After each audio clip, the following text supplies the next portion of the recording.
आज पंडित चतुर्भुज तिवारी बिमला देवी inter college के प्रांगण में हमारे इस जो संगोष्ठी होने जा रही है, इस संगोष्ठी के आयोजक हैं नजरिया बस्ती का साप्ताहिक अखबार NTF व NTF मीडिया। ये अखबार जो आपके सामने बैनर लगा हुआ है, ये अखबार इसी विद्यालय के पूर्व छात्र दीपक दुबे के द्वारा लाया गया। दीपक स्वयं बहुत ही जुझारू किस्म के युवा हैं। इनका सफ़र रिपब्लिक से शुरू हुआ और दिल्ली यूनिवर्सिटी तक इन्होंने शिक्षा ग्रहण की और दिल्ली से ही इनके मन में कुछ अलग करने का जज्बा पैदा हुआ,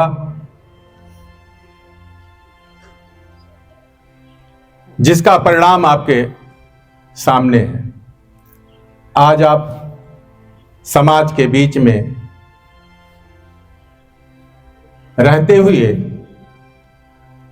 इनकी जो विशेषताएं हैं वो केवल अच्छे लोगों को ऑर्गेनाइज करते हैं, अच्छे लोगों को बीच में पहुंचते हैं, उनके विचारों को सुनते हैं और उनके विचारों को हमारे और आपके बीच में पहुंचाते हैं। एक विशेषता इनकी और है कि ये कुछ अलग हट करके साहित्य की ओर भी अपना समय देते हैं। कुछ उपन्यास भी लिख रहे हैं, कुछ कहानियां भी लिखते हैं, जबकि इस विद्यालय से अभी हम समझ रहे हैं कि बहुत कम दिन हुआ इनको गए हुए, लेकिन बहुत कम समय में आपने जो कर दिखाया उसके लिए आपको बहुत बहुत बधाई, बहुत आशीर्वाद, शुभकामना कि आप की सोच आपको अभी और आगे ले जाए। इसी कड़ी में हम आगे चलते हैं। हमारे बीच में मुख्य वक्ता के रूप में उपस्थित हैं डॉक्टर रघुवंश मणि जी। आप शिक्षाविद हैं, साहित्यकार हैं और पूर्व प्राचार्य हैं किसान डिग्री कॉलेज बस्ती के। आप हमारे बीच में उपस्थित हुए, ये हमारा और हमारे विद्यालय का सौभाग्य रहा और बच्चों का तो सौभाग्य रहेगा ही, क्योंकि विद्यालय में जो भी गतिविधियां होती हैं वो केवल बच्चों के लिए होती हैं। बच्चे उससे शिक्षा ग्रहण करें, अपनी जिंदगी में कुछ शब्दों को बटोरें, उसको आत्मसात करें, जो उनके भविष्य में काम आए। हम विद्यालय परिवार विद्यालय में पठन पाठन करते हैं, सांस्कृतिक कार्यक्रम करते हैं या कोई संगोष्ठी करते हैं।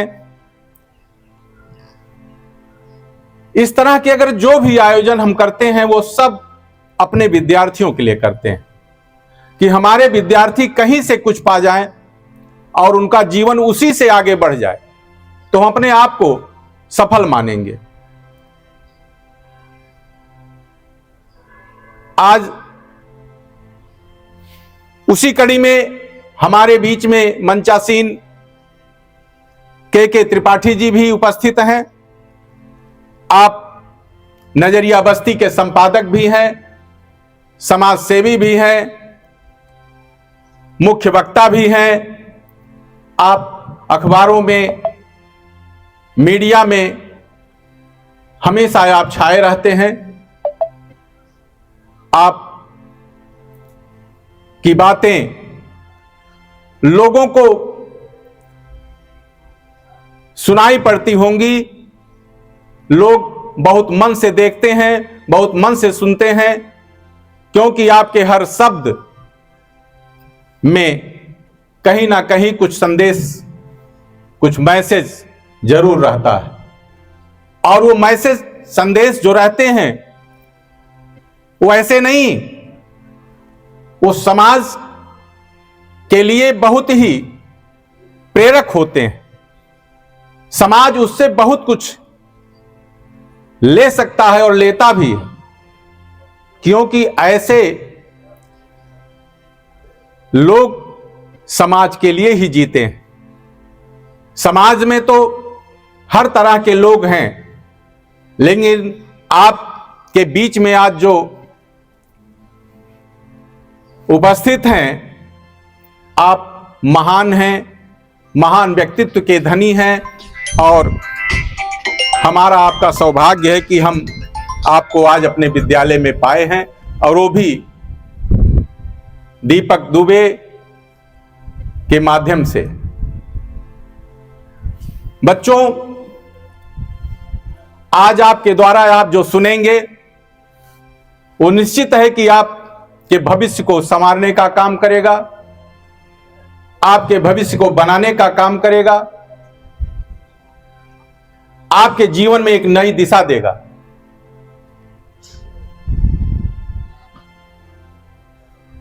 अब बात यह आती है कि आप आपके मैसेज को कितना लेते हैं, कितना मन से सुनते हैं, कितना उसको ग्रहण करते हैं।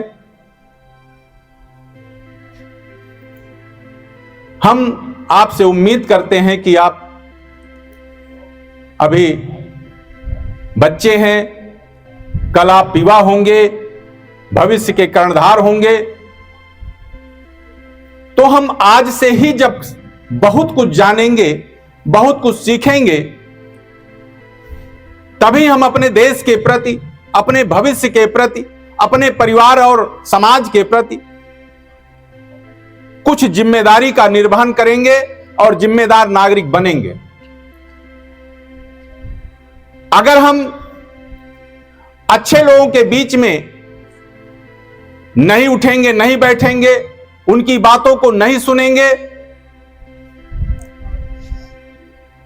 तो हम और हमारी दिशा कहां जाएगी और कहां जा रही है, इस पर आप लोग ध्यान देंगे। और अपने अगल बगल देख लीजिए कि आज की पीढ़ी क्या कर रही है और कहां जा रही। तो इसलिए यह विद्यालय आपके चौमुखी विकास के लिए हमेशा तत्पर रहता है कि आपका किसी तरह से विकास हो, किसी कोने से आपके मस्तिष्क में सूर्य की कोई किरण प्रकाश आपके मस्तिष्क में प्रवेश करे और आपका जीवन प्रकाश से परिपूर्ण हो। बच्चों, हर व्यक्ति के जीवन में संघर्ष रहता है, और बिना संघर्ष के कोई जिंदगी भी नहीं होती है। अगर व्यक्ति संघर्षशील ना हो तो आपका जीवन यथावत रहेगा, उसमें कोई परिवर्तन नहीं आएगा। संघर्ष का मतलब परिश्रम। हम जिस भी दिशा में काम करते हैं, हर दिशा में परिश्रम की जरूरत है। चाहे वो हम शिक्षा जगत से देखें तो शिक्षा में भी जो बच्चा जितना परिश्रम करेगा, जितना समय देगा, उतना अच्छा उसका रिजल्ट होगा। किसान जितना अच्छा काम करेगा अपने खेतों में, उतनी अच्छी फसलें उसकी होंगी। तो कहने का तात्पर्य है कि हम और आप मानव हैं और मानव का यह कर्तव्य बनता है कि हम समाज में वह काम करें कि जिससे हम समाज के बीच में अपनी एक पहचान बना सकें। और पहचान बनाने के लिए हमें कौशल की जरूरत होती है। आज इस संगोष्ठी का जो दीपक जी ने विषय रखा है, वह विषय यही है कि शिक्षा और रोजगार और डिग्री बनाम कौशल। शिक्षा और रोजगार, डिग्री बनाम कौशल। तो कहने का तात्पर्य जो विषय है, यह विषय आपके लिए है। यह विद्यालय में संगोष्ठी इसीलिए रखी गई, विषय इसीलिए चुना गया कि आपके लिए है। ये आज आप शिक्षा ग्रहण कर रहे हैं, लेकिन अब शिक्षा क्यों ग्रहण कर रहे हैं? अभी आपके बीच से अगर आपसे पूछा जाए कि आप स्कूल आते हो, 6 घंटा यहां समय देते हो, घर जाते हो वहां भी समय देते हो, लेकिन ये शिक्षा ग्रहण क्यों कर रहे हैं? तो आपके पास इसका कोई जवाब नहीं है। लेकिन दीपक जी ने इसीलिए यह विषय आपके सामने रखा, आपको सोचने के लिए मजबूर कर देगा कि आप शिक्षा ग्रहण क्यों कर रहे हो। शिक्षा रोजगार के लिए, तो रोजगार तो आप शिक्षा अगर नहीं ग्रहण करोगे तब भी रोजगार मिल जाएगा। नहीं कुछ मिलेगा तो रोजगार तो जीने खाने भर का रोजगार मिल ही जाता है, जो नहीं पढ़ते लिखते हैं। लेकिन अगर आप शिक्षा ग्रहण कर रहे हो तो आपके अंदर कुशलता, जो कौशल होनी चाहिए, जो प्रवीणता होनी चाहिए, जो आज की टेक्नोलॉजी आपको आगे ले जाने के लिए प्रेरित कर रही है, उस टेक्नोलॉजी के बारे में आप जानें। आप कैसे आगे बढ़ेंगे, इस पर आपका 24 घंटा दिमाग उसी पर होना चाहिए। हम अपने काम को कैसे बेहतर करें, हम अपनी पढ़ाई को कैसे बेहतर करें कि हम 95% से ऊपर जाएं, इसको हम इस नजरिए से अगर हम शिक्षा ग्रहण कर रहे हैं तो आपका भविष्य निश्चित है कि आगे जाएगा। लेकिन अगर बिना सोच के ऐसे पढ़ रहे हो, आ रहे हो, जा रहे हो, तो इस शिक्षा का कोई बहुत भविष्य में आपको परिणाम देखने को नहीं मिलेगा। तो प्यारे बच्चों, हम तो आपके बीच में रोज सुनाते हैं, रोज कुछ गुनगुनाते हैं, रोज कुछ कहते हैं, लेकिन आज आपके बीच में हम डॉक्टर रघुवंश मणि और के त्रिपाठी जी को आमंत्रित किए हैं। तो आप बच्चों से निवेदन है कि आपकी बातें जरूर ग्राह्य करिएगा, उसमें से कुछ जरूर अपने हृदय में बैठाइएगा, तभी आपका और हमारा यहां बैठना सार्थक होगा। इन्हीं शब्दों के साथ हम अपनी वाणी को विराम देते हैं। धन्यवाद। आज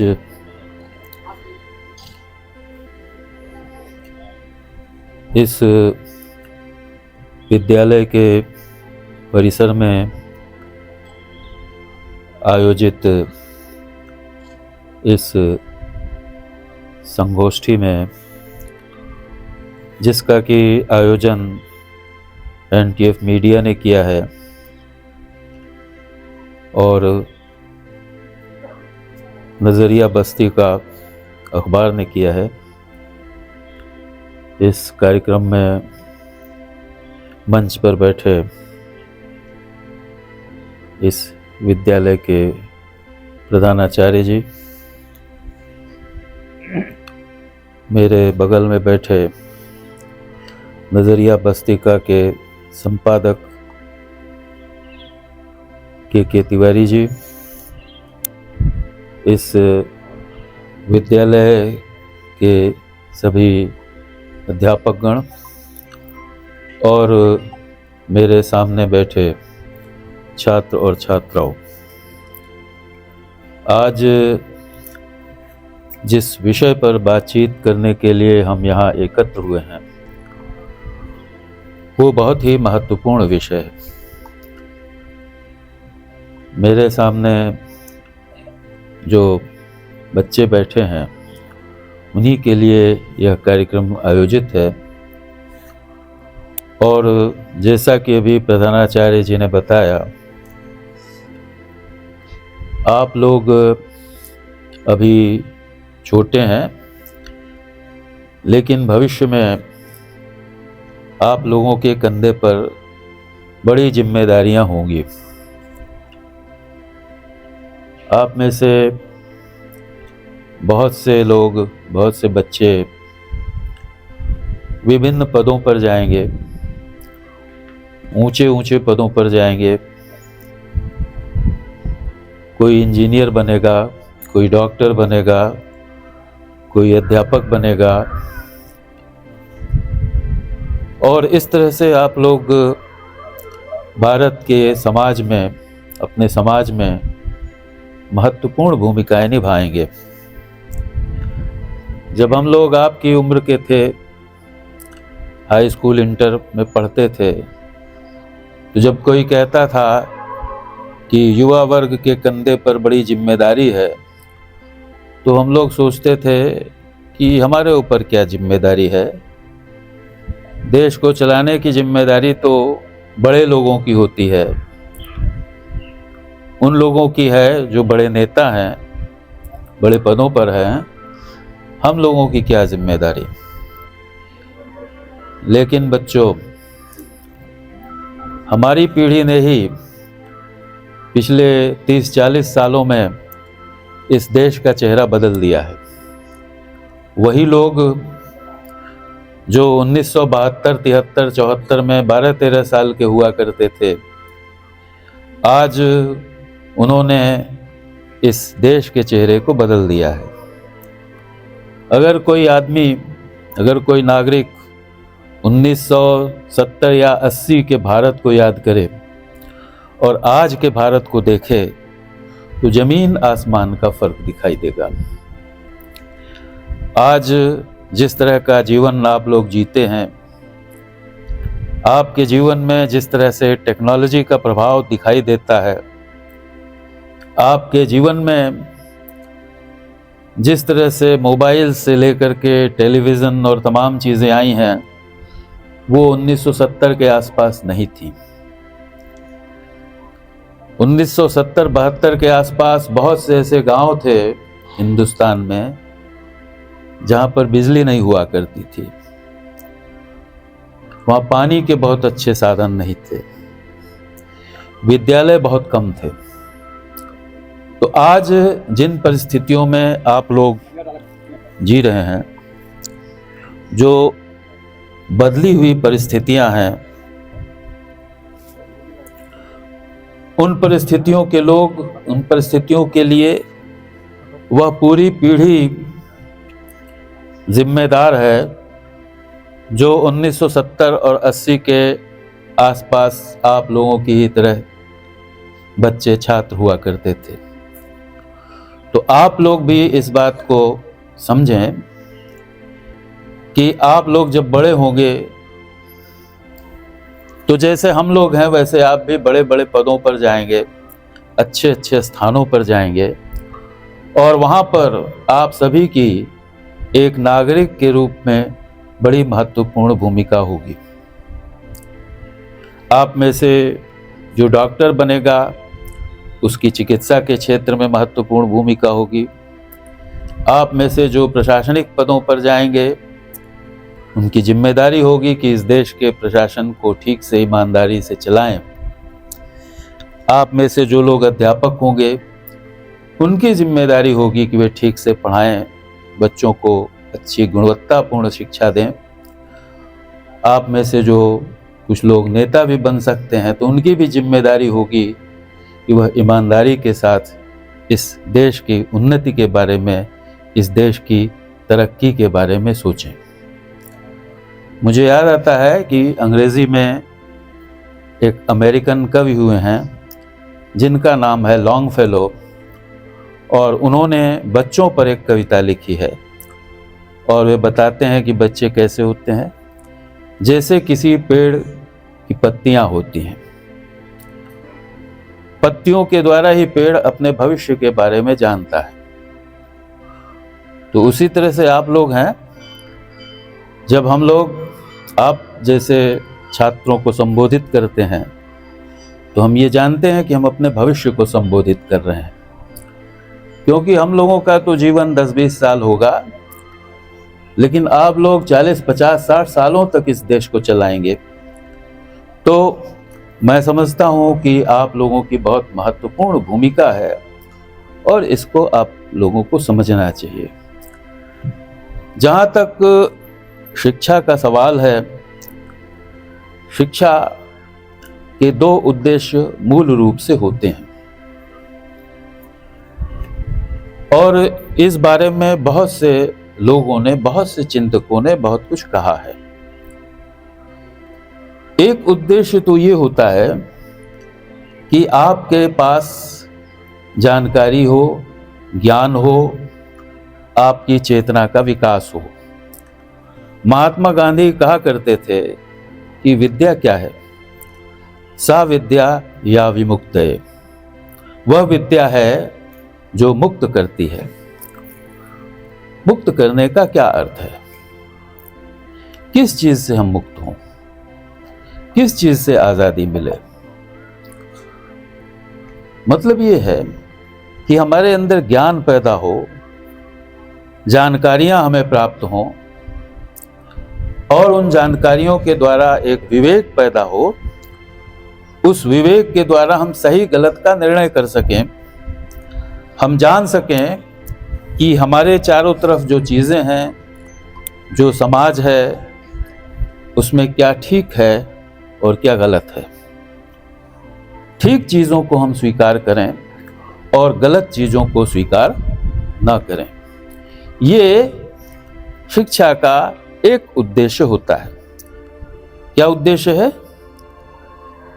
हमें ज्ञान प्रदान करना, हमारी जानकारी में वृद्धि करना, हमारे चारों तरफ जो हो रहा है उसके प्रति हम सचेत हों, हमारी चेतना का विकास हो, हम जान सकें कि हमारे समाज में जो कुछ भी हो रहा है उसमें सही क्या है और गलत क्या है।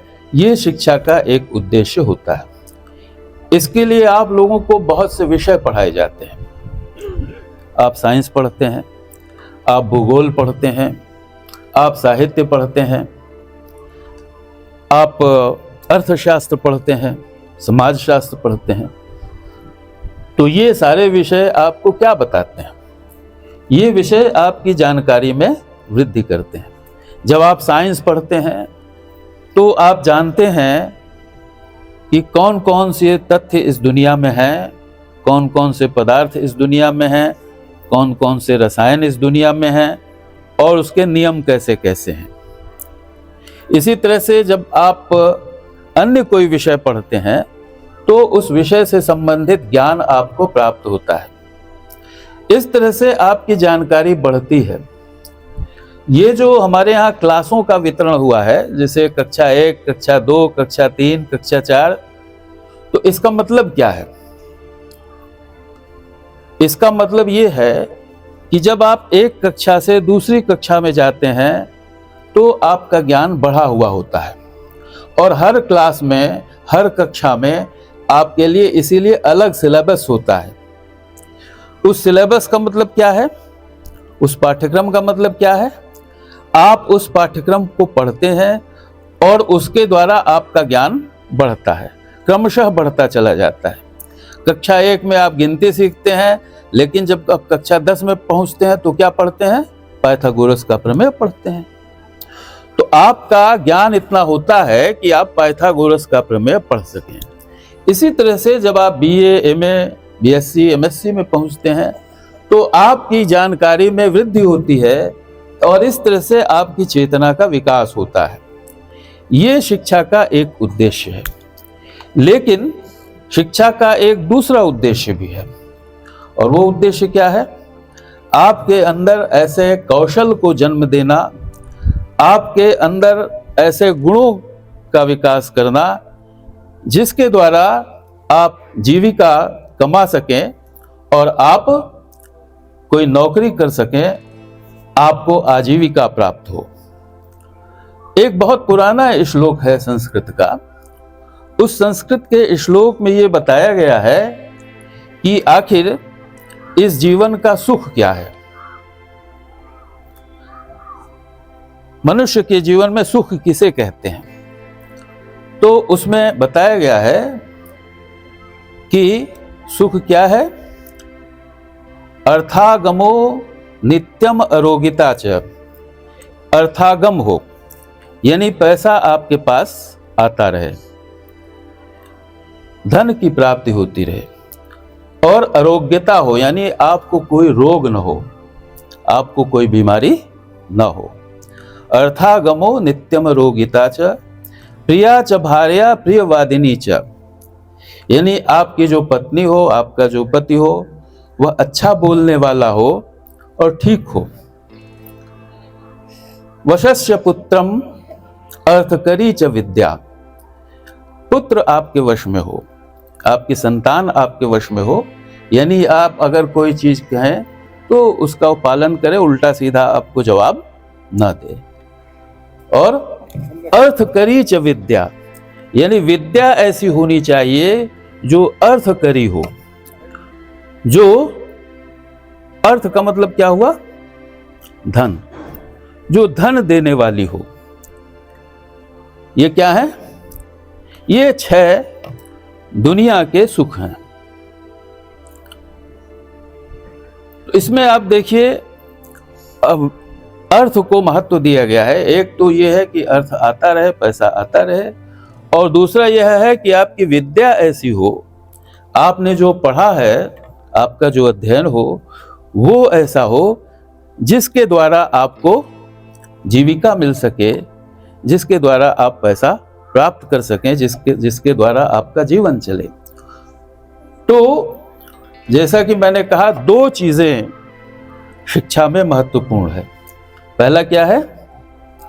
आपको ज्ञान मिले, आपकी चेतना का विकास हो, अपने जीवन में चारों तरफ जो कुछ भी हो रहा है उसके प्रति आप सजग हो, उसके प्रति आप सचेतन हो। यह शिक्षा का एक उद्देश्य है। शिक्षा का दूसरा उद्देश्य क्या है?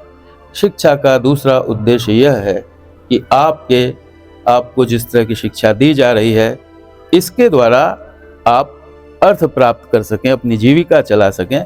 दूसरे शब्दों में कहा जाए कि उपयोगी शिक्षा।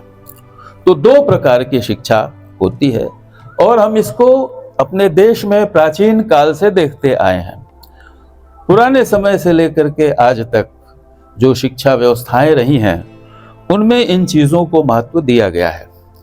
उदाहरण के लिए यदि हम वेदों की तरफ जाएं, तो एक तरफ तो वे ऋचाएं हैं जो कि देवताओं के बारे में है, स्तुतियां हैं उनमें, लेकिन दूसरी तरफ जब आप अथर्ववेद की तरफ जाते हैं तो वहाँ जीवन की उपयोगी चीज़ों के बारे में बताया गया है।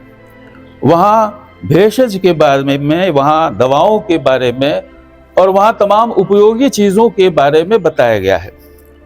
तो इस तरह से दोनों चीज़ें महत्वपूर्ण हैं, और इन दोनों चीज़ों को शिक्षा में महत्व दिया जाता रहा है। इसी कारण हमारे देश में आप देखें, पुराने समय में भी क्या होता था कि कौशल का विकास दिखाई देता है। और आप पाते हैं कि पुराने भारत में भी, प्राचीन भारत में भी कौशल और कला, ये सारी चीज़ें बहुत ही प्रमुखता के साथ थीं। चाहे वह गुप्त काल का समाज हो, चाहे वो मौर्य काल का समाज हो, उसमें आप पाते हैं कि कला कौशल का बड़ा विकास दिखाई देता है। हजारी प्रसाद द्विवेदी जी ने एक पुस्तक लिखी है, उसका नाम है प्राचीन भारत में कला विनोद। उसमें उन्होंने इस बात को बताया है कि पुराने समय में, पुराने काल में किस तरह से कला कौशल भारत में विकसित था। बाद में जब आप आते हैं, आजकल ये क्या हुआ है कि मुगलों की हम लोग बड़ी आलोचना करते हैं, बड़े लोग कहते हैं कि मुगल पीरियड बहुत खराब था, वो बहुत बेकार था। लेकिन मैं आपको बता रहा हूं कि पहला अंग्रेज जो भारत में आया, उसका क्या नाम था आप लोग जानते हैं? जो दरबार में आया और उसने कहा कि मैं व्यापार करना चाहता हूं, वो समय जहांगीर का था। और उस समय जो व्यक्ति आया उसका नाम था सर टॉमस रो। उन्होंने जहांगीर के दरबार में जाकर के यह निवेदन किया कि हम लोग भारत के साथ व्यापार करना चाहते हैं। तो जहांगीर उदार शासक था, उसने कहा कि ठीक है, व्यापार कीजिए। तो फिर वह जब वापस गया तो उसने कहा कि मैंने व्यापार की तो आज्ञा ले ली है, लेकिन हम भारत से किस चीज का व्यापार करेंगे? वहां तो पहले से ही लोग तमाम कला कौशल जानते हैं, वहां पहले ही इतना ज्यादा विकास हो चुका है, इतना अच्छा उत्पादन होता है कि हम किस चीज का व्यापार करेंगे।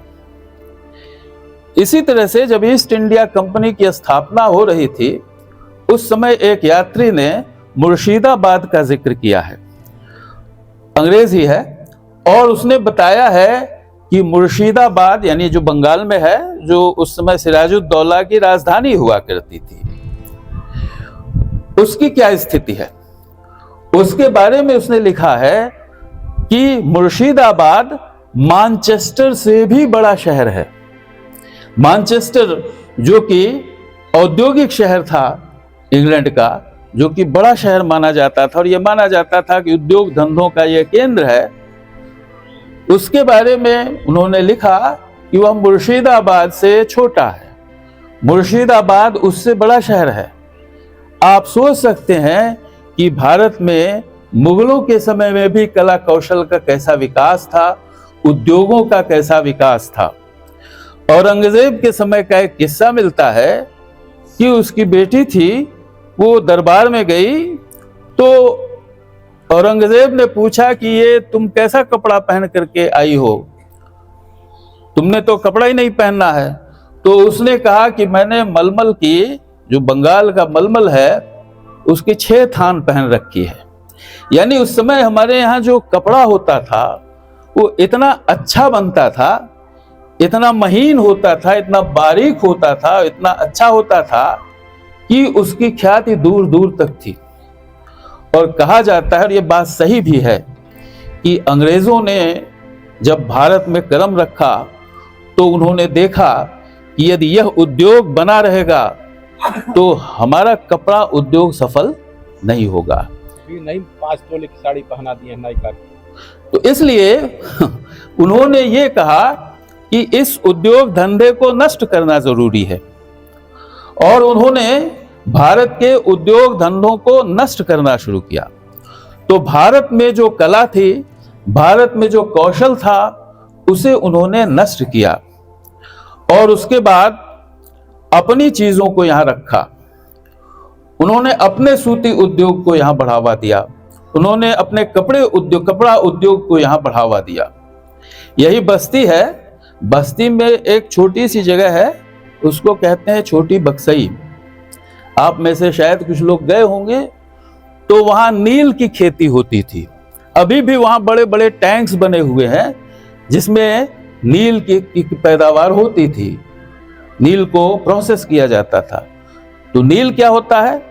आज नील केमिकल होता है जिससे आप कपड़े को साफ करते हैं, कपड़े को ज्यादा चमकाते हैं। जैसे सफेद कपड़ा जब आप लोग धुलते हैं तो उसके बाद उसमें क्या डालते हैं? नील डालते हैं, ताकि उसमें चमक आ जाए। लेकिन उन दिनों केमिकल सिस्टम नहीं था नील का, नील की खेती हुआ करती थी, और नील की खेती में जो किसान लगते थे उनके हाथ खराब हो जाया करते थे, उनके पैर खराब हो जाया करते थे, वो बीमार हो जाया करते थे। लेकिन अंग्रेजों ने जबरदस्ती उसकी खेती भारत में कराई और भारत के किसान उसमें लगे रहे। जो तमाम आंदोलन हुए स्वतंत्रता के, उसमें से नील आंदोलन भी एक आंदोलन है, जिसमें किसानों ने कहा कि हम नील की खेती नहीं करेंगे क्योंकि उससे हमारे हाथ पैर सब खराब हो जाते हैं। तो इस प्रकार भारत के उद्योग धंधों को नष्ट किया गया, क्योंकि भारत में पहले से कौशल का बहुत ज्यादा विकास था। अंग्रेजों के समय में दूसरे तरह के उद्योग आए और उनके द्वारा एक दूसरी तरह की सभ्यता विकसित हुई, जिसके बारे में त्रिपाठी जी बताएंगे कि वो किस तरह की सभ्यता है। वो ऐसी सभ्यता है जिसमें पैसे को बहुत ज्यादा महत्व दिया जाता है, जिसने कि इस देश में बेरोजगारी को जन्म दिया, जिसने इस देश में असमानता को जन्म दिया। इस तरह की व्यवस्था सामने आई। जब भारत स्वतंत्र हुआ और शिक्षा की बात हुई, तो महात्मा गांधी ने शिक्षा के बारे में कुछ महत्वपूर्ण बातें कही थी। उनके आधार पर भारत में बेसिक शिक्षा लागू की गई।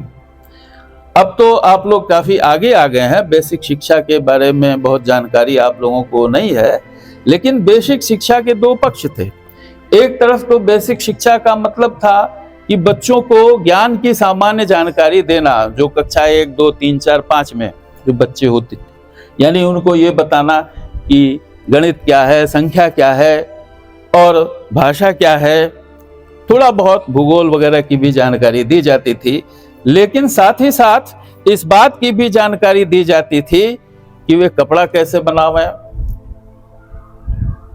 वे तमाम छोटे छोटे कुटीर उद्योग जो हैं उनमें कैसे वो प्रवेश करें।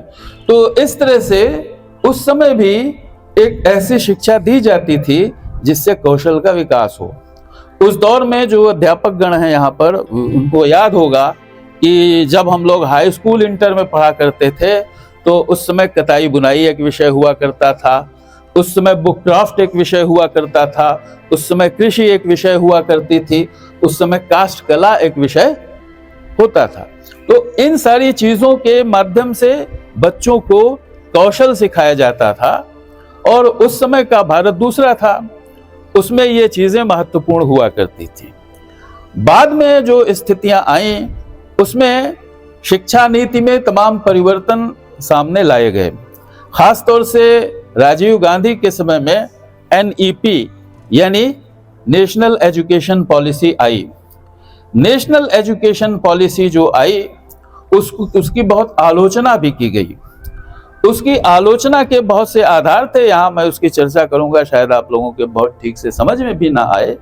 लेकिन ये जान लीजिए कि राजीव गांधी के समय में नई शिक्षा प्रणाली सामने आई। उस नई शिक्षा प्रणाली के उद्देश्य कुछ दूसरी तरह के थे।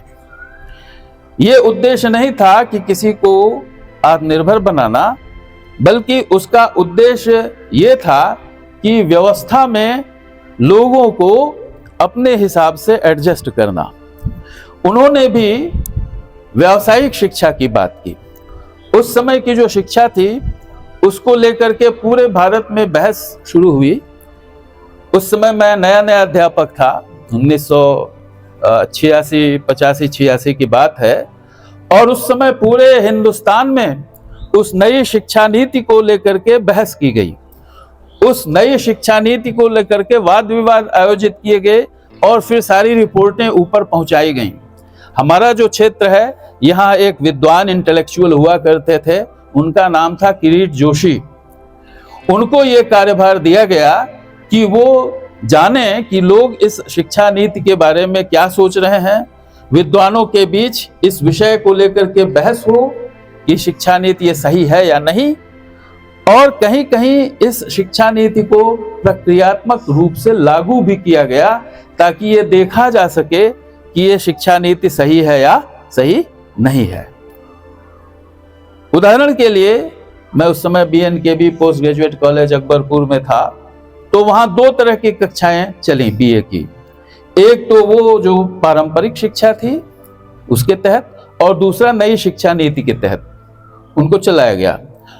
उसमें बहुत सी चीजें ऐसी थी जिनको लेकर के लोगों के मन में संदेह थे, और फिर 1-2 साल बाद उसको वापस ले लिया गया, क्योंकि ये पाया गया कि जो हमारा समाज है, जो हमारी सामाजिक स्थितियां हैं, उनके वो अनुकूल नहीं है, इसलिए उसे रोल बैक कर लिया गया, यानी उसे वापस ले लिया गया। लेकिन उस शिक्षा नीति की कुछ चीजें हमारे बीच रहीं।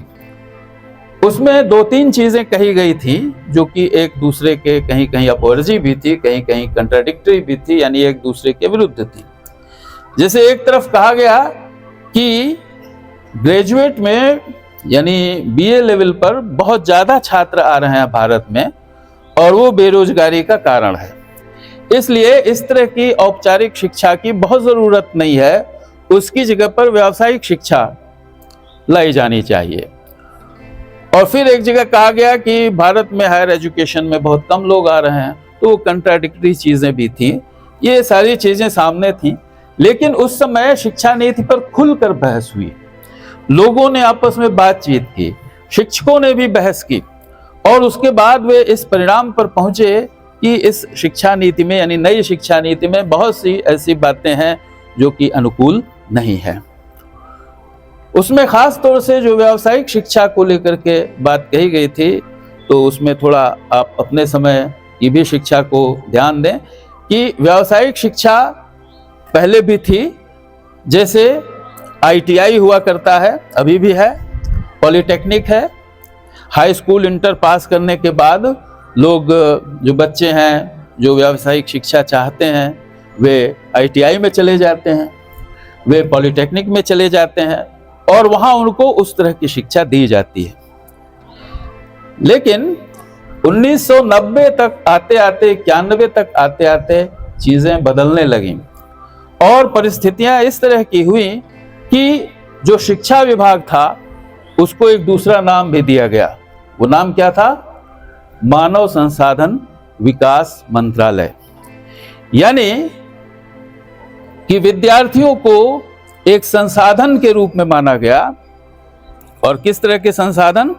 वह संसाधन जो उद्योग धंधों के विकास में अपनी एक प्रमुख भूमिका निभाएं। तो यहां पर यह एक बड़ा परिवर्तन हमको देखने के लिए मिलता है।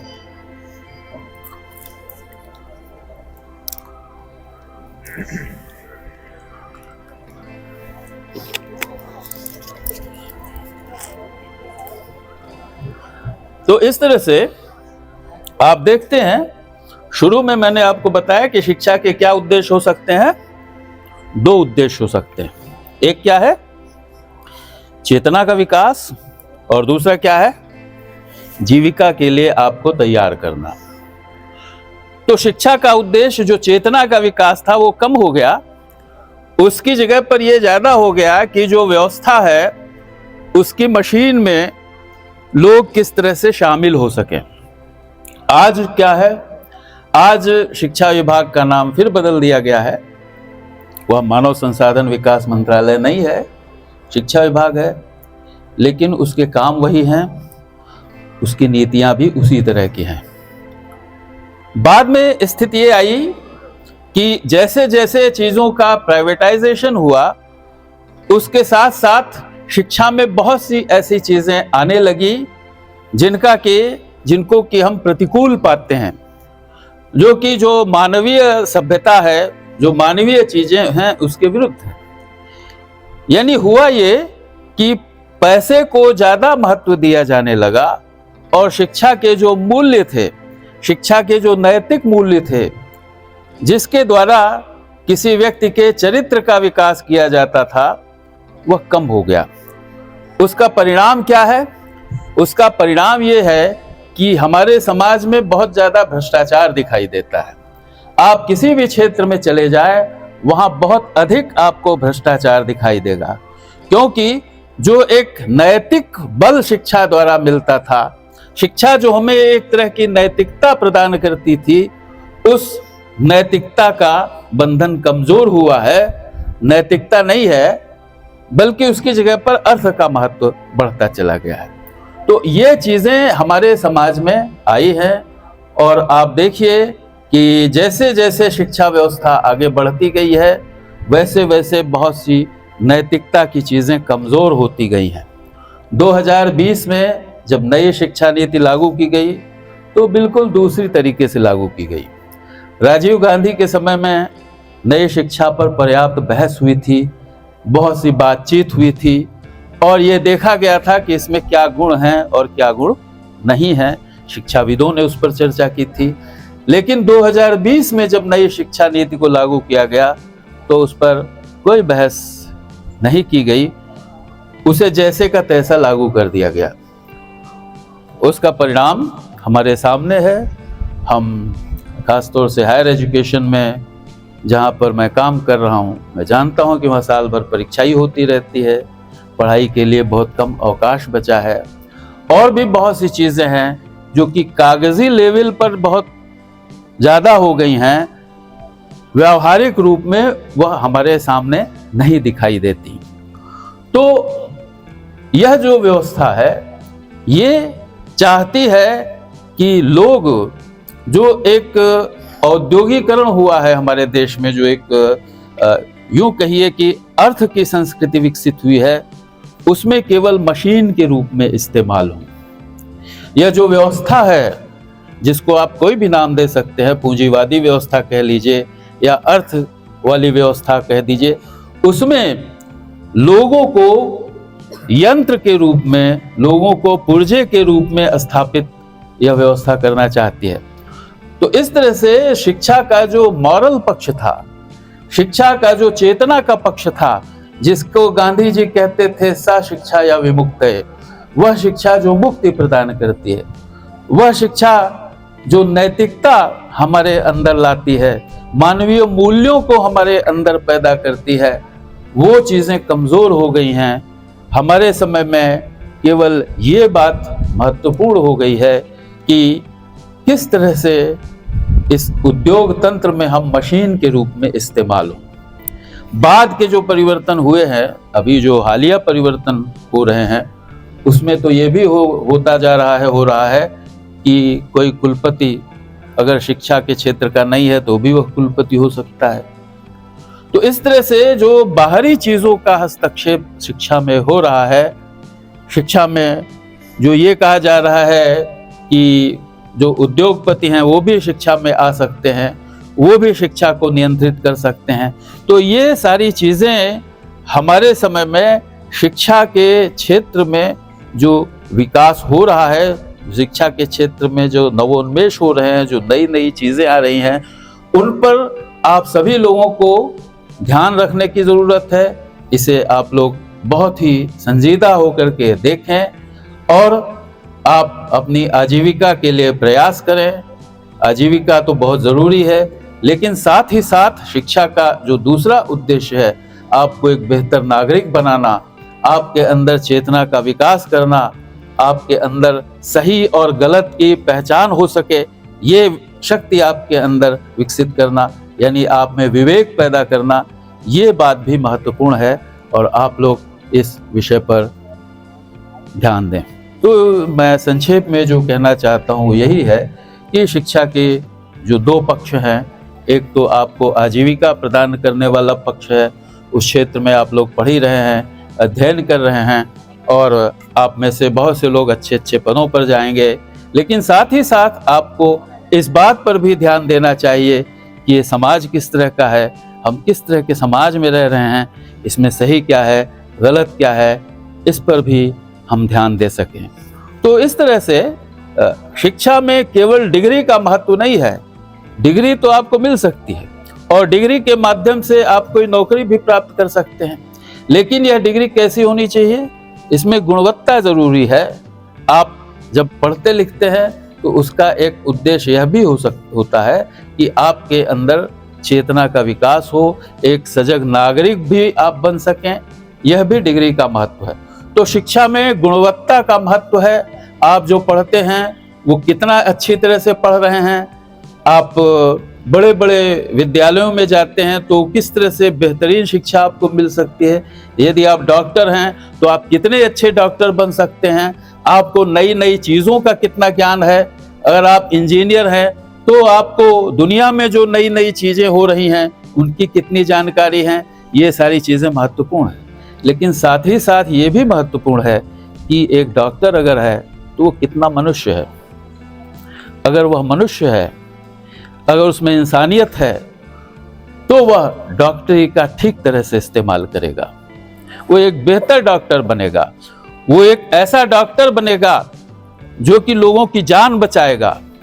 लेकिन यदि वह केवल पैसा कमाना चाहता है तो वो अच्छा डॉक्टर नहीं बनेगा, वो आपकी किडनी बेच देगा। तो इसी तरह से यदि आप अच्छे प्रशासक हैं, प्रशासक बनते हैं, तो आपको ये जानना चाहिए कि अच्छा प्रशासन क्या होता है। लेकिन साथ ही साथ आपको ये भी जानना पड़ेगा कि जनता जो है इसका कल्याण प्रशासन का प्रमुख उद्देश्य है, जनता का कल्याण करना। और अगर आप ऐसा नहीं करते हैं तो आप आत्मकेंद्रित हो जाएंगे। भले आप कुछ पैसा कमा लें, भले आप अपनी बिल्डिंग खड़ी कर लें, लेकिन इस देश के विकास में आप बहुत ज्यादा योगदान नहीं करेंगे। इसी तरह से हर क्षेत्र में आप ऐसे उदाहरण पा सकते हैं, चाहे आप इंजीनियर हों, चाहे IAS PCS हो जाइए, चाहे अध्यापक हो जाइए, चाहे आप नेता हो जाइए।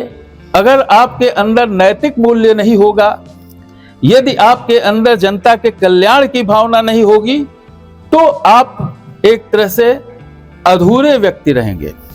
आपने आधी शिक्षा ही प्राप्त की है, क्योंकि आपको एक बेहतर मनुष्य आपका बनना जरूरी है।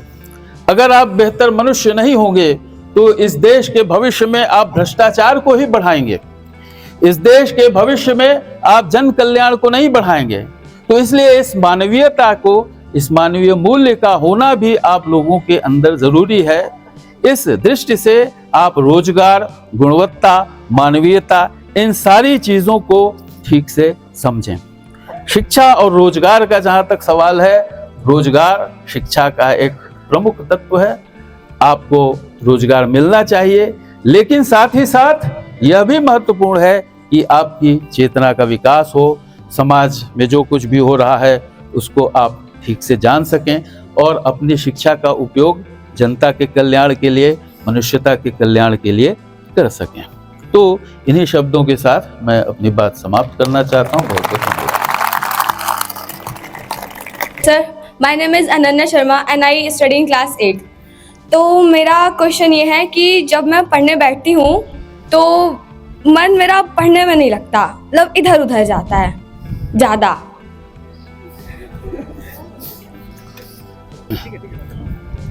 आप का मन अगर इधर उधर जाता है तो इसका मतलब ये है कि आप कंसंट्रेट नहीं हो पा रही हैं।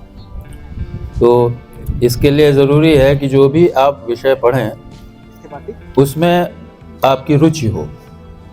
इसके लिए ज़रूरी है कि उस विषय से संबंधित कुछ सवाल आपके दिमाग में आप रखिए और उत्सुकता आपकी हो, तब आप उस विषय को ठीक से पढ़िएगा। उदाहरण के लिए मान लीजिए आप ज्योग्राफी का अध्ययन कर रही हैं, ज्योग्राफी है ना विषय, तो आप ये जानिए, ये जानने की उत्सुकता आप में हो कि भारत में कहाँ क्या है, कौन सा पहाड़ कहाँ पर है, कौन सी नदी कहाँ पर है, मैदान कहाँ पर है। तो इस तरह से जब आपके अंदर एक उत्सुकता पैदा होगी विषय से संबंधित, तब आपका ध्यान उधर जाएगा और तब आपकी एकाग्रता बढ़ेगी। तो ये ज़रूरी है कि जो भी आप विषय पढ़ रहे हैं उसके सिलसिले में कुछ सवाल आपके दिमाग में हो और आपकी रुचि इस बात में हो कि उस सवाल का जवाब आपको कैसे मिलेगा। इसी तरह से और विषय भी हो सकते हैं, जैसे अंग्रेज़ी है तो आप ये आपके अंदर रुचि हो सकती है कि शब्दों के क्या अर्थ होते हैं, कौन कौन से शब्द हैं, उनका इस्तेमाल कैसे होगा, उनका अर्थ कैसे निकलेगा, वाक्य कैसे बन सकते हैं। तो ये सारी उत्सुकता आपके अंदर अगर होगी तो आपका ध्यान अपने विषय में ज़रूर लगेगा। तो कुछ सवालों के माध्यम से आप अगर अपने विषय तक जाइए और कुछ उत्सुकताओं के द्वारा, तो निश्चित रूप से आपका मन आपके विषय में लगेगा। नेक्स्ट सवाल। क्लास 9th के छात्र हूँ मैं। आपसे मेरा क्वेश्चन ये है कि मतलब जब मैं पढ़ने बैठती हूँ तो मैं 1-2 सब्जेक्ट तो बहुत अच्छे से पढ़ती हूँ, लेकिन जैसे थोड़ी देर बाद और कुछ पढ़ना होता है तो मेरा मन नहीं लगता उसमें, कि मतलब मैं ये 1 बार पढ़ लूँ, 2 बार पढ़ लूँ, उसके बाद मेरा मन ही नहीं लगता कि मैं कुछ देर और बैठ के पढ़ लूँ। 1 घंटा से 1.5 घंटा, और जिसमें मन नहीं लगता उसमें तो मैं आधा घंटा। 1 से 1.5 घंटा, तो 1.5 घंटा अधिकतम तो पढ़ सकती हो। कहीं किसी भी इशू पे तुम 1.5 घंटा व्यस्त रख सकती हो, तो 1.5 घंटा विषय पे भी रखा जा सकता है, बशर्ते उत्सुकता और रुचि। और तीसरा जो फैक्टर होता है कि जो हम ये कर रहे हैं इससे आने वाला हमारा भविष्य बनेगा। इस संतुलन बना लो, हो जाएगा। सर धन्यवाद। Morning sir, my name is Mahi Pathak, I study in class 7। तो मेरा क्वेश्चन यह है कि मैं सोचती हूँ सीबीएसई बोर्ड से पढ़ने के लिए, बट बहुत लोग बोलते हैं कि यूपी बोर्ड से पढ़ो, वो इजी है, बट मेरा मन सीबीएसई बोर्ड से ही पढ़ने का करता है। तो मेरी ये क्वेश्चन है कि मैं सीबीएसई से पढूं कि यूपी से। मुझे सीबीएसई इजी लगता है। जिसमें आपकी रुचि हो वही पढ़िए, सबसे पहली बात तो यही है। और चाहे सीबीएसई हो, चाहे वो इलाहाबाद बोर्ड हो या कोई भी बोर्ड हो, विषय में आपकी रुचि होनी चाहिए और तब आप उसको ठीक से पढ़ेंगे। तो इसलिए अगर सीबीएसई में ही आपकी रुचि है तो उसी को पढ़िए, ये तो आपके ऊपर है, आपकी रुचि के ऊपर है। Okay sir, thank you. Next सवाल। हाँ लीजिए। नाम बेटा, नाम और good afternoon sir, my name is Shama Parveen and I am from class 11th। तो मेरा क्वेश्चन ये है कि पहले के ज़माने में जब आप लोग पढ़ते थे तो उतना डिस्ट्रैक्शन नहीं था, और हम लोग के टाइम में बहुत सारे डिस्ट्रैक्शन हो गए हैं, जैसे कि सोशल मीडिया। तो पढ़ने बैठती हूँ, अगर कोई चीज़ नहीं समझ में आता है तो मोबाइल भी खोलती हूँ ताकि वो टॉपिक समझ सकूँ। स्कूल जब नहीं आती हूँ तो उसमें डिस्ट्रैक्ट हो जाती हूँ, रील्स वगैरह, वीडियोज़ वगैरह देखने लगती हूँ। हाँ, ये बात ज़रूर है कि हम लोगों के समय में इतना डिस्ट्रैक्शन नहीं था, लेकिन इतनी सुविधाएं भी नहीं थी। जैसे अगर हमको किसी पुस्तक की ज़रूरत होती थी, मैं अपनी बात बता रहा हूँ कि जब मैं शोध कर रहा था तो मुझे कुछ पुस्तकों की ज़रूरत थी जो पूरे हिंदुस्तान में कहीं नहीं मिलती थी, लाइब्रेरीज़ में भी नहीं उपलब्ध होती थी, तो उसको विदेश से मंगवाना पड़ता था और उसको मंगवाने में 2-3 महीने लग जाते थे। तो आज यदि डिस्ट्रैक्शन है तो सुविधाएं भी बहुत हैं, आपके पास बहुत ज़्यादा सुविधाएं हैं। जब हम लोगों को कोई जानकारी प्राप्त करनी होती थी तो हम लाइब्रेरी जाते थे, वहाँ पुस्तकों को देखते थे, और अक्सर ये होता था कि एक डिक्शनरी अगर हमारे पास है उसमें किसी चीज़ का अर्थ नहीं मिला तो हम उससे बड़ी डिक्शनरी तलाशते थे, जाते थे और ये जानने की कोशिश करते थे कि जो विषय की विस्तृत जानकारी है वो हमें कहाँ मिल सकती है। आज ये सारी चीज़ें आपके सामने हस्तामलकवत हैं। यानी कोई भी जानकारी अगर आपको लेनी हो तो वो आपको 1 मिनट 2 मिनट में मिल जाती है, उसके लिए आपको बहुत भटकना नहीं पड़ता। हम लोगों के समय में बहुत भटकना पड़ता था, लाइब्रेरी जाते थे, पूरी पुस्तक पढ़ते थे। अब तो आपके सामने बड़ी सुविधाएं हैं आपके पास। आप अगर किसी चीज़ की समरी चाहें तो AI उसकी समरी प्रस्तुत कर देता है, पुस्तकों की समरी प्रस्तुत कर देता है, तमाम चीज़ें आपके सामने रख देता है। तो आप लोगों के पास हम लोगों से बहुत ज़्यादा सुविधाएं हैं। अब डिस्ट्रैक्शन है तो इसके लिए आपको अपने दिमाग को थोड़ा एकाग्र करना पड़ेगा कि आप उन चीज़ों की तरफ न जाएं जो कि आपके लिए बहुत उपयोगी नहीं है। जैसे कहानी मिलती है ना अर्जुन की कि उसको निशाना मारना था चिड़िया की आंख पर, तो गुरुजी ने पूछा कि भाई तुम क्या देख रहे हो? तो बाकी विद्यार्थियों ने कहा कि हम बहुत सी चीज़ें देख रहे हैं, पेड़ देख रहे हैं, पत्ते देख रहे हैं, लेकिन अर्जुन ने कहा कि मैं केवल चिड़िया की आंख देख रहा हूँ। तो ये जो कथा है ये इस बात की ओर संकेत करती है कि हमें कंसंट्रेट तो होना पड़ेगा। आपको ये चुनाव तो करना ही पड़ेगा कि आप क्या पढ़िएगा और क्या नहीं पढ़िएगा। कौन सी ऐसी चीज़ है जिसमें आपको जाना है, आपको रील्स देखना है कि नहीं देखना है, क्योंकि रील तो बहुत मनोरंजन का विषय है, इसके अलावा बहुत ज़्यादा उसमें कुछ नहीं रहता। जानकारी के लिए आप इंटरनेट पर भी पुस्तकें देखते हैं, इंटरनेट पर आप तमाम जानकारियाँ प्राप्त करते हैं। तो ये चुनाव तो आपको करना ही पड़ेगा, जैसे आप अपने विषय का चुनाव करती हैं। जैसे आप 11th में हैं तो बहुत से विषय होंगे, उसमें से आपने कुछ विषय चुने होंगे, ठीक है ना? कौन कौन सा विषय है आपका? Physics, chemistry, biology. हाँ, तो आपने विज्ञान चुना, आपने आर्ट्स नहीं चुना। तो यानी आप साइंस पढ़ रहे हैं, आर्ट्स की चीज़ें नहीं पढ़ रहे हैं। तो इसी तरह से आपको निर्णय लेना पड़ेगा और कठोरता के साथ, अनुशासन के साथ, कि हम जो हमारे डिस्ट्रैक्शंस हैं उस तरफ नहीं जाएंगे, उसकी जगह पर हम वही चीज़ें पढ़ेंगे जो हमारे उपयोग की हैं, ठीक है ना? तो आपको मानसिक रूप से बहुत दृढ़ होना पड़ेगा, क्योंकि डिस्ट्रैक्शंस हम लोगों के समय में भी थे। बहुत से बच्चे थे वो कोर्स की पुस्तकें ना पढ़ करके उपन्यास पढ़ते थे या वो लगातार फिल्में देखते थे।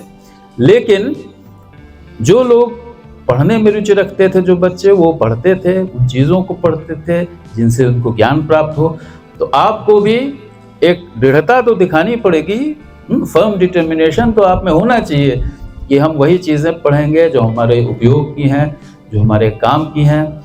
और दुनिया में बहुत सी चीज़ें हैं, लेकिन जो हमारे लिए उपयोगी हैं वही हम पढ़ेंगे, ऐसा आपको सोचना ही पड़ेगा, ऐसा निर्णय तो आपको लेना ही पड़ेगा। Thank you sir. बेटे एक चीज ऐड कर रहा हूँ इसमें छोटी सी, शुरू कहाँ से करो? पढ़ने बैठती हो, डिस्ट्रैक्ट हो जाती हो कुछ दूसरी चीजों में। सेल्फ कंट्रोल शुरू करो कि लेट मी कंप्लीट, जिसके लिए मैं बैठी हूँ इसे कंप्लीट कर लूं तब तुम्हारी हो रहा हूँ।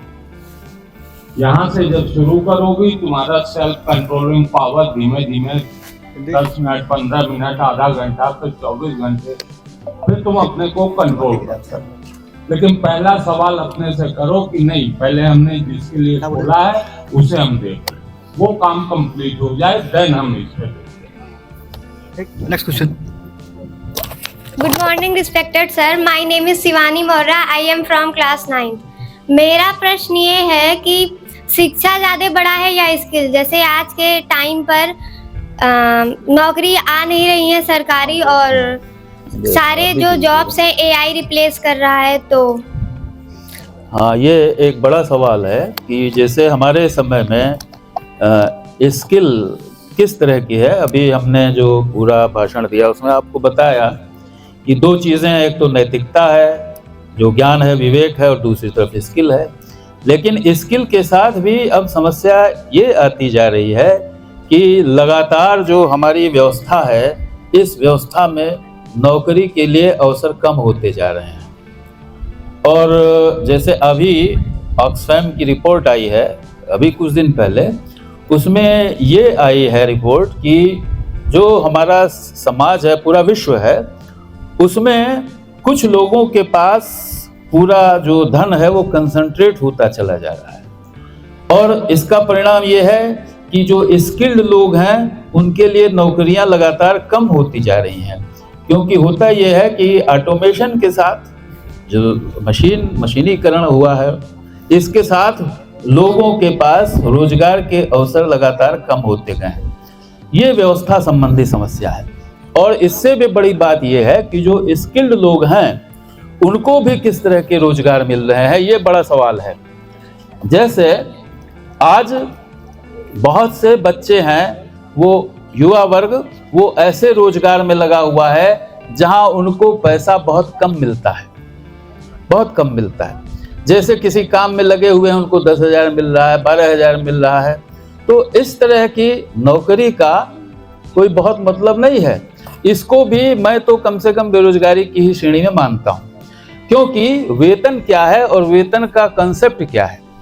जैसे जब हम वेतन की बात करते हैं तो वेतन का मतलब ये होता है कि किसी व्यक्ति को किसी कार्य के लिए इतना पैसा मिले कि वह अपना जीवन चला सके, अपने परिवार का जीवन चला सके और अपने भविष्य के लिए भी कुछ पैसा बचा सके, ये इसको हम कहेंगे कि ये रोजगार है। लेकिन हमारे समय में क्या हो रहा है, बहुत से रोजगार ऐसे हैं जो निगोशिएबल हो गए हैं, जिसमें मालिक और रोजगार कर यानी नौकर के बीच ये निगोशिएबल होता है, ये तय नहीं हो पाता कि उसको कितना पैसा मिलेगा। वह जो मालिक है वो कम से कम पैसा देना चाहता है और जो काम करने वाला है वो मजबूर है, उसको उतने पैसे में काम करना पड़ता है। तो इस तरह से ये एक बहुत बड़ा सवाल है हमारे समय का कि लोग बेरोजगार होते जा रहे हैं और साथ ही साथ जो रोजगार पा भी रहे हैं उनको भी जो वेतन मिल रहा है वो बहुत कम मिल रहा है। तो ये एक स्किल से जुड़ा हुआ बहुत बड़ा सवाल है कि हम जिस स्किल को प्राप्त कर रहे हैं उस स्किल का भविष्य क्या है, ये एक बहुत बड़ा सवाल है। और ये एक व्यवस्था संबंधित सवाल है कि हम जिस व्यवस्था में रह रहे हैं, जिस तरह की आर्थिक व्यवस्था है, राजनीतिक व्यवस्था है, उस राजनीतिक व्यवस्था में हमको रोजगार के लिए कितने अवसर मिल रहे हैं। हम अगर बहुत स्किल्ड भी हैं तो हमें कितना पैसा मिलेगा, ये बात इस पर निर्धारित है कि हमारी व्यवस्था कैसी है, उस व्यवस्था में किन लोगों का वर्चस्व है। नौकरी देने वाले लोग ज़्यादा वर्चस्वशाली हो गए हैं और हमारे समाज में जो एक पहले व्यवस्था थी कि कल्याण की व्यवस्था, यानी कि लोगों को ऐसा रोजगार दिया जाए जिसके माध्यम से उन्हें ज़्यादा से ज़्यादा पैसा मिले। रोजगारों से जुड़े हुए जो अधिकार थे वो अधिकार धीरे धीरे समाप्त किए जा रहे हैं, श्रमिकों के अधिकार समाप्त किए जा रहे हैं, पेंशन समाप्त की जा रही है। ये सब बहुत बड़े बड़े सवाल हैं और इन सवालों के प्रति आपको जागरूक होना पड़ेगा। और स्किल सर, मेरा स्किल से मतलब है जैसे एडिटिंग और हैकिंग, तो आपको क्या लगता है कि हम इस टाइम पे जो पढ़ रहे हैं उस पे ज्यादा ध्यान देना चाहिए या फिर इन स्किल्स पर? नहीं, जैसे हैकिंग वगैरह की आप बात कर रही हैं तो दो तरह की हैकिंग होती है, एक मॉरल हैकिंग होती है और एक इमॉरल हैकिंग होती है, वो दूसरी तरह की चीज़ें हैं। आपको ऐसी चीज़ों पर ध्यान देना चाहिए, ऐसी स्किल्स पर ध्यान देना चाहिए जो कि कंस्ट्रक्टिव हो, जिसके द्वारा आप निर्माण की ओर ले जाएं। अब फ्रॉड करने के लिए स्किल डेवलप करने का जैसे साइबर सिक्योरिटी, हाँ, साइबर सिक्योरिटी वगैरह की अगर आप बात करती हैं तो साइबर सिक्योरिटी क्या है, वो मॉरल चीज़ है, तो उस तरफ तो आपको जाना चाहिए।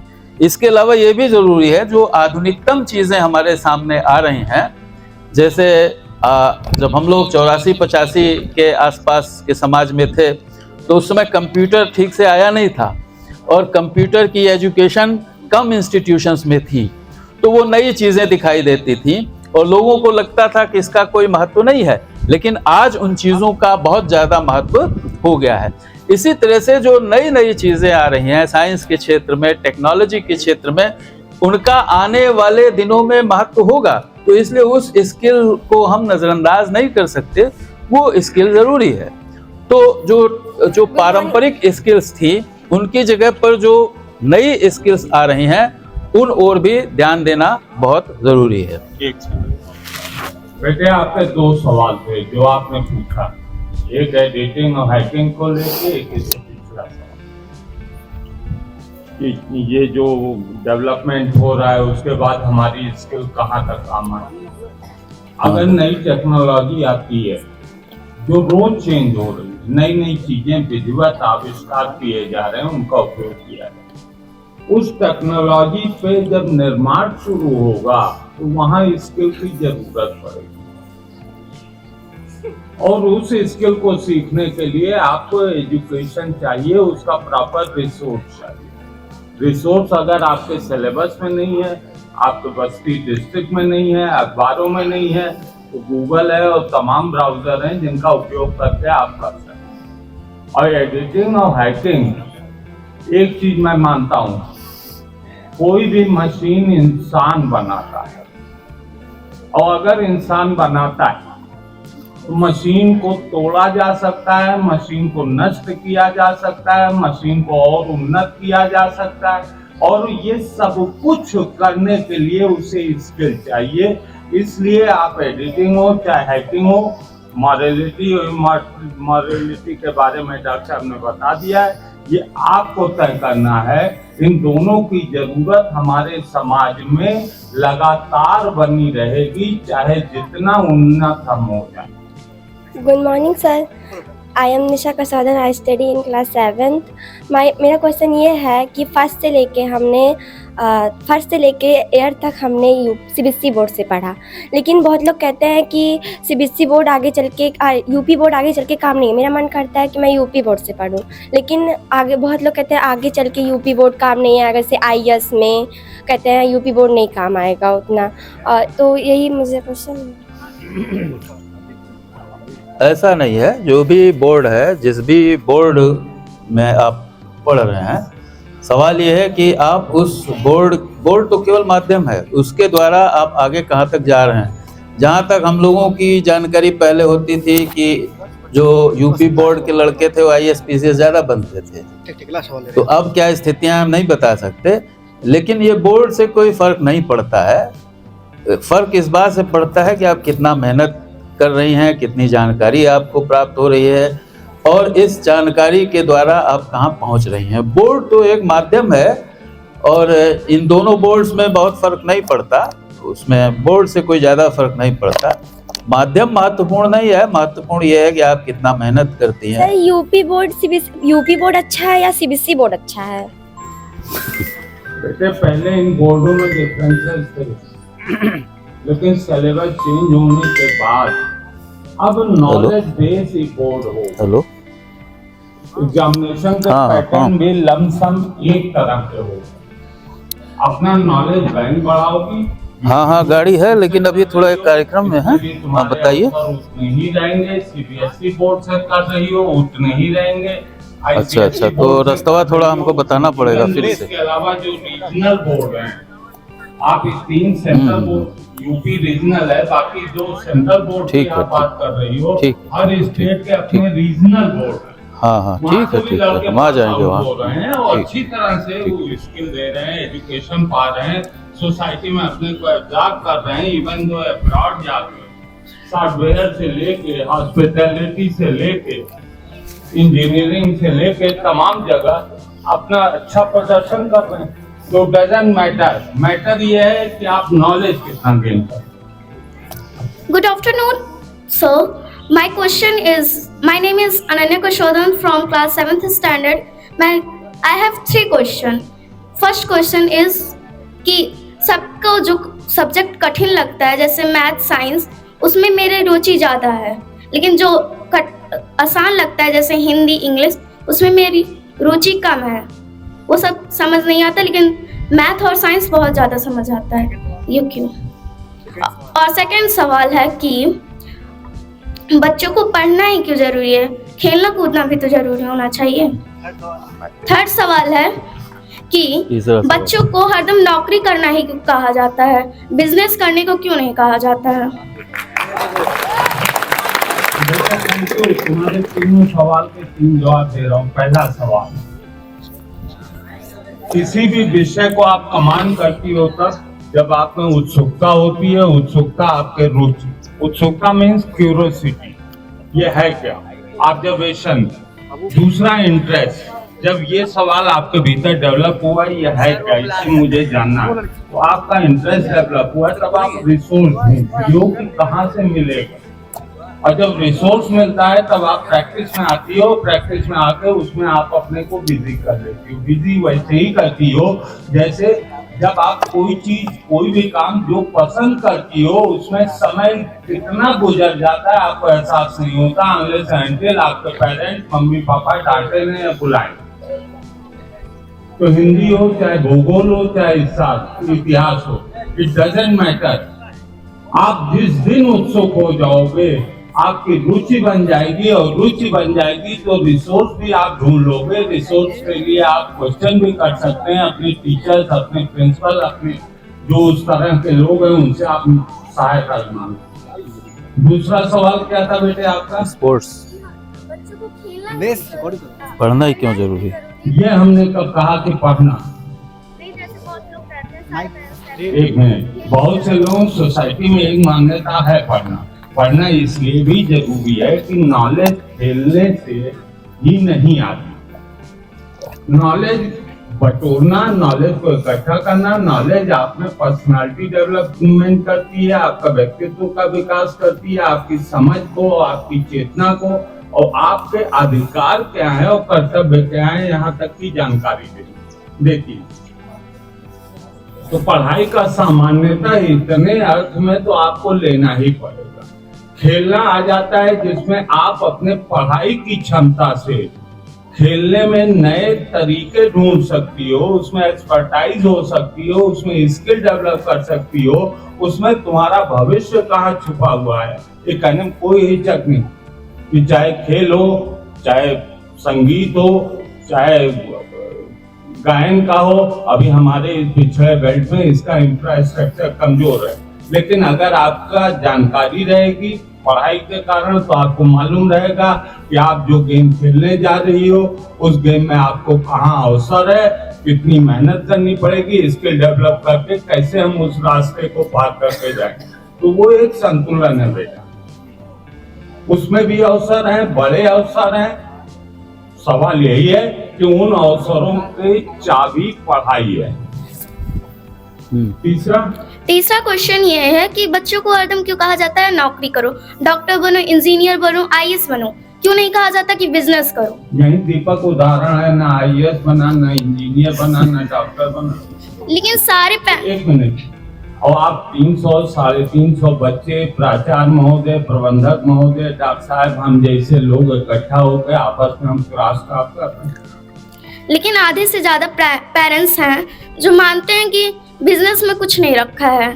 तुम्हारा अनुभव क्या है? पेरेंट्स जिस एटमॉस्फेयर से निकल के आए हैं उस एटमॉस्फेयर में, उस वातावरण से प्रभावित वो होंगे, वो बातें तुम्हें कहेंगे। नए क्षेत्र खोलना, नए क्षेत्रों को रुचि डेवलप करना और वहां अपनी जगह बनाना एक स्ट्रगल है। सपोर्ट उतना नहीं मिलेगा, सपोर्ट वही परंपरागत कि किसी तरह पढ़ लो, नौकरी हो जाए, चपरासी हो जाओ, लेखपाल हो जाओ। लेकिन अगर आपकी रुचि उससे इतर है तो एक स्ट्रगल है, वहां भी रास्ते हैं, वहां भी बेनिफिट है, वहां भी बहुत कुछ है तुम्हें पाने के लिए। समाज एक इकाई के रूप में तुम हो, तुम किसी भी जगह, खेल है, गायन है, बिजनेस है, कहीं भी तुम अपना योगदान दोगी, तुम अपना बनाओगी, अपने परिवार को बनाओगी, और साथ साथ इस देश की जीडीपी। भारत तब विश्व गुरु होगा जब हमारा आने वाली पीढ़ी का हर एक बंदा, हर एक व्यक्ति, हर एक महिला और पुरुष जब ये मजबूत होगी स्वयं से, आर्थिक रूप से, सामाजिक रूप से, राजनीतिक रूप से, परिवार को मजबूत करेगी, और तब ये समाज मजबूत होगा। और जब समाज मजबूत होगा तब हम विश्व गुरु बनेंगे। टीवी और चैनलों पे भाषण देने से भारत विश्व गुरु नहीं बनेगा। बट वे परिवार ही साथ ना दे तो क्या करें? देखिए, इसको आप इस तरह से लीजिए कि खेल भी एक तरह की शिक्षा है। जैसे जो खेल का मैदान है उसमें हम लोग जब जाते हैं तो बहुत सी ऐसी चीज़ें सीखते हैं जो कि औपचारिक कक्षाओं में हम नहीं सीख सकते। जैसे आप खेल में भाग लेते हैं, क्रिकेट खेल रहे हैं, हॉकी खेल रहे हैं या और कोई खेल, तो उसमें सामूहिकता की भावना आती है, उसमें एक स्वस्थ प्रतिस्पर्धा की भावना आती है। तो ये सारी चीज़ें हम खेल से सीखते हैं। ऐसा नहीं है कि खेल कोई बेकार की चीज़ है, इसीलिए विद्यालयों में खेल खिलाए जाते हैं। हॉकी, क्रिकेट, ये तमाम विद्यालयों में खिलाए जाते हैं क्योंकि खेल भी हमारे जीवन का एक हिस्सा है, और खेल से भी हम बहुत सी चीज़ें सीखते हैं, ऐसी चीज़ें सीखते हैं जिन्हें हम औपचारिक कक्षाओं में नहीं सीख सकते। तो इसलिए खेल का महत्व है। और आज तो खेल एक बिजनेस भी हो गया है। क्रिकेट, टेनिस, हॉकी, ये सब ऐसे खेल हैं जिनमें पर्याप्त पैसा है। एक दौर था जब इन खेलों में बहुत पैसा नहीं था। आप 1971 की बात कीजिए, जब भारत की क्रिकेट टीम इंग्लैंड की क्रिकेट टीम को हरा के आई थी, तो उनके पास बहुत पैसा नहीं था, वो जूते ठीक से नहीं खरीद पाते थे, ऐसी स्थितियां थी। लेकिन आज तेंदुलकर के पास या और जो बड़े बड़े खिलाड़ी हैं उनके पास बहुत ज़्यादा पैसा है। तो खेल भी एक तरह का रोजगार है, तो ऐसा नहीं है, उसमें मेहनत है, कंपटीशन है, सारी चीज़ें हैं। लेकिन आज के दौर में खेल शिक्षा भी है और रोजगार भी है। जहाँ तक बिजनेस का सवाल है, बिजनेस भी हमारे शिक्षा का एक हिस्सा है। जैसे आप MBA करते हैं, MBA क्या है? Master of business management. तो बिजनेस कैसे करें, इसी की तो शिक्षा उसमें मिलती है। तो इस तरह से बिजनेस भी शिक्षा का एक हिस्सा है। अब ये हो सकता है कि अगर कोई सामान्य बिजनेस करने वाला हो तो उसे इस शिक्षा की बहुत ज़रूरत नहीं होगी। जैसे मान लीजिए कोई मोची है, उससे आप कहिए जूता बनाने के लिए पढ़ो, तो वो कहेगा इसकी हमको क्या ज़रूरत, हम तो अपना काम बिना शिक्षा के कर सकते हैं। लेकिन यदि आपको जूते की एक फैक्ट्री खोलनी है तो उसमें मैनेजमेंट की ज़रूरत पड़ेगी, उसमें ये जानने की ज़रूरत पड़ेगी कि कौन कौन सा माल कहाँ से आएगा, श्रमिक कैसे लगेंगे, किस तरह के लोग लगेंगे। तो इस तरह से बिजनेस भी एक शिक्षा का हिस्सा है। और जैसे आप आगे जाइएगा तो बिजनेस की भी बहुत सी कक्षाएं हैं जहां आप जा सकती हैं, MBA वगैरह कर सकती हैं। तो ऐसा नहीं है कि बिजनेस केवल ऐसी चीज़ है जो शिक्षा का हिस्सा नहीं है, और लोग बिजनेस में जा भी रहे हैं शिक्षा प्राप्त सर, एक और क्वेश्चन है कि आप कह रहे हैं कि हमारे समय में सुविधाएं नहीं थी। हमारे समय में बस मोबाइल ही एक सुविधा है। जैसे बाहर अगर हम कहीं पढ़ रहे हैं तो वहाँ पर गाड़ी, मोटर और भी कुछ बहुत सारी चीजें जो हम लोगों को डिस्ट्रैक्ट करती हैं। वो सवाल तो पूछ चुकी हैं कि डिस्ट्रैक्शन होता है मोबाइल की ही वजह से नहीं, और सभी की वजह से। जैसे हमारे घर रोड पर हो तो वहाँ बहुत सारे डिस्ट्रैक्शन होते हैं। अब हमारा घर तो एकदम रोड पर है अभी भी, सर हमारा भी है। तो देखिए डिस्ट्रैक्शन दूसरी तरह की चीजें हैं। जैसे आप सामाजिक सुरक्षा की बात कीजिए, खास तौर से जो लड़कियां हैं उनको सामाजिक सुरक्षा ठीक से नहीं मिलती, और भी बहुत से डिस्ट्रैक्शंस हैं। तो वो डिस्ट्रैक्शंस ऐसा नहीं है कि हमारे समय में नहीं रहे हैं, हमारे समय में भी रहे हैं। जब ज़्यादा सुविधाएं होंगी तो ज़्यादा इस तरह की समस्याएं भी पैदा होंगी, वो तो एक उसका हिस्सा है। और डिस्ट्रैक्शन के बीच में ही हमको बहुत सी चीज़ें। लास्ट सवाल है, लास्ट। आप लोग नहीं कोई सवाल पूछें, केवल ताली बजाएंगे।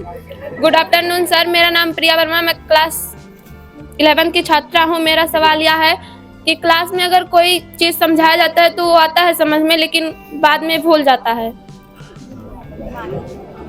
हाँ, तो भूल जाने का मतलब ये है कि आप उसको रिपीट करिए, बार बार उसको समझने की कोशिश कीजिए। जब उसको आप दोहराइएगा, जिसको मश्क कहना कहते हैं, तो उसके बाद चीज़ें आपको समझ में आएंगी। अक्सर होता है कि कोई कठिन चीज़ है तो एक बार में समझ में नहीं आती, उसको आपको दोहराना पड़ता है, बार बार उसको पढ़ना पड़ता है, तब चीज़ें आपके दिमाग में आती हैं। तो कुछ लोगों में ऐसी प्रतिभा होती है कि भाई एक बार पढ़ लिया समझ में आ गया, लेकिन यदि आप में ये प्रतिभा नहीं है तो अभ्यास के द्वारा आप उसको जो है अर्जित कर सकते हैं। अभ्यास आपको करना पड़ेगा। मान लीजिए पाइथागोरस का प्रमेय है, आपने एक बार पढ़ लिया, नहीं समझ में आया, या समझ गई फिर भूल गई, तो उसको दोबारा पढ़ने की कोशिश कीजिए, दोबारा उनके स्टेप्स को जानिए, उसका अभ्यास कीजिए। तो अभ्यास के द्वारा वो चीज़ें आप जान सकते हैं जो एक बार में भूल जाती है। अक्सर ऐसा होता है कि अगर फैक्ट्स बहुत ज़्यादा हैं तो उन फैक्ट्स को एक साथ दिमाग में रखना संभव नहीं होता है एक बार में, तो इसलिए हम उनको बार बार पढ़ते हैं, उसको दोहराते हैं। तो जब दोहराते हैं तो वो चीज़ें हमारे दिमाग में आने लगती हैं। तो अगर आपको कोई चीज़ तत्काल समझ में आई और 10 दिन बाद भूल गई, तो इसका मतलब ये है कि 10 दिन के अंदर या पढ़ने के तुरंत बाद उसको दोहराइए, और तब तक दोहराइए जब तक कि वो चीज़ बिल्कुल आपको ठीक से समझ में नहीं आ जाए। घर पे जाके रिवीजन करती हो? Good afternoon sir, my name is Lakshmi Chaudhary. I school में पढ़ी, समझ में आ गई, घर पे जाके सेम डे उसका रिवीजन करती हो? नहीं करती। हाँ बेटा, अगर रिवीजन कर लो सेम डे घर पे जाके, जो कुछ भी जितने क्लासेस में पढ़ा है, तो तुम्हारी समस्या दूर है। Good afternoon sir, my name is Lakshmi Chaudhary. I am from class 10th। मेरा क्वेश्चन ये है कि आप लोग बोल रहे हैं जैसे शिक्षा बना कौशल, और शिक्षा बना शिक्षा बना संस्कार क्यों नहीं हो सकता? आजकल लोग जितना शिक्षित होते जा रहे हैं उतना ही अपने संस्कार को भूल रहे हैं, ऐसा क्यों? नहीं, तो इस बात को तो हमने शुरू में ही कह दिया कि शिक्षा के दो उद्देश्य हैं। एक उद्देश्य रोजगार यानी कौशल पैदा करना, लेकिन उसका एक दूसरा उद्देश्य भी है जो काफ़ी महत्वपूर्ण है, बल्कि ये कहीं ज़्यादा महत्वपूर्ण है। वो ये है कि हमारे नैतिक चरित्र का उत्थान करना, हमारे अंदर जो नैतिक मूल्य हैं उनका विकास करना, हम विवेक संपन्न हो, हमारे अंदर चेतना पैदा हो। ये तो शिक्षा का एक महत्वपूर्ण हिस्सा है। हम केवल रोजगार की बात नहीं कर सकते, हमको संस्कार की बात, हमको चेतना की बात, हमको विवेक की बात, ये सारी बातें तो करनी ही पड़ेंगी। Good afternoon sir, I M आकांक्षी ओझा फ्रॉम क्लास 9। सर मेरा क्वेश्चन ये है कि ज्ञान और शिक्षा में अंतर क्या है? हाँ, ज्ञान जो है, देखिए 3 चीज़ों को आप समझ लीजिए। एक है इंफॉर्मेशन यानी कि सूचना, और दूसरा है ज्ञान, और तीसरा है विजडम। 3 चीज़ें हैं। जैसे इंफॉर्मेशन ढेर सारी आप इकट्ठा कर सकते हैं और उस इंफॉर्मेशन के आधार पर आप बहुत सी चीज़ें जान सकते हैं, लेकिन वो ज्ञान नहीं है। ज्ञान वो तब होगा जब आप इंफॉर्मेशन को एक खास सिस्टम के तहत जानेंगे और उसके द्वारा आप यह समझने की कोशिश करेंगे कि चीज़ें अपनी व्यापकता में किस तरह की हैं, तो ये ज्ञान होगा। और उसके बाद विजडम है यानी विवेक है, सबसे बड़ी चीज़ है। वो ये है कि आप ज्ञान के माध्यम से कैसे निर्णय लेने में सफल होते हैं, सही निर्णय कैसे लेते हैं। तो ये 3 चीज़ें हैं। जैसे जो इंफॉर्मेशन है, मान लीजिए आप इतिहास पढ़ रही हैं, कोई विषय आप पढ़ रहे हैं, साइंस हो, इतिहास हो, तो उसमें तमाम जानकारियां आपको मिल सकती हैं।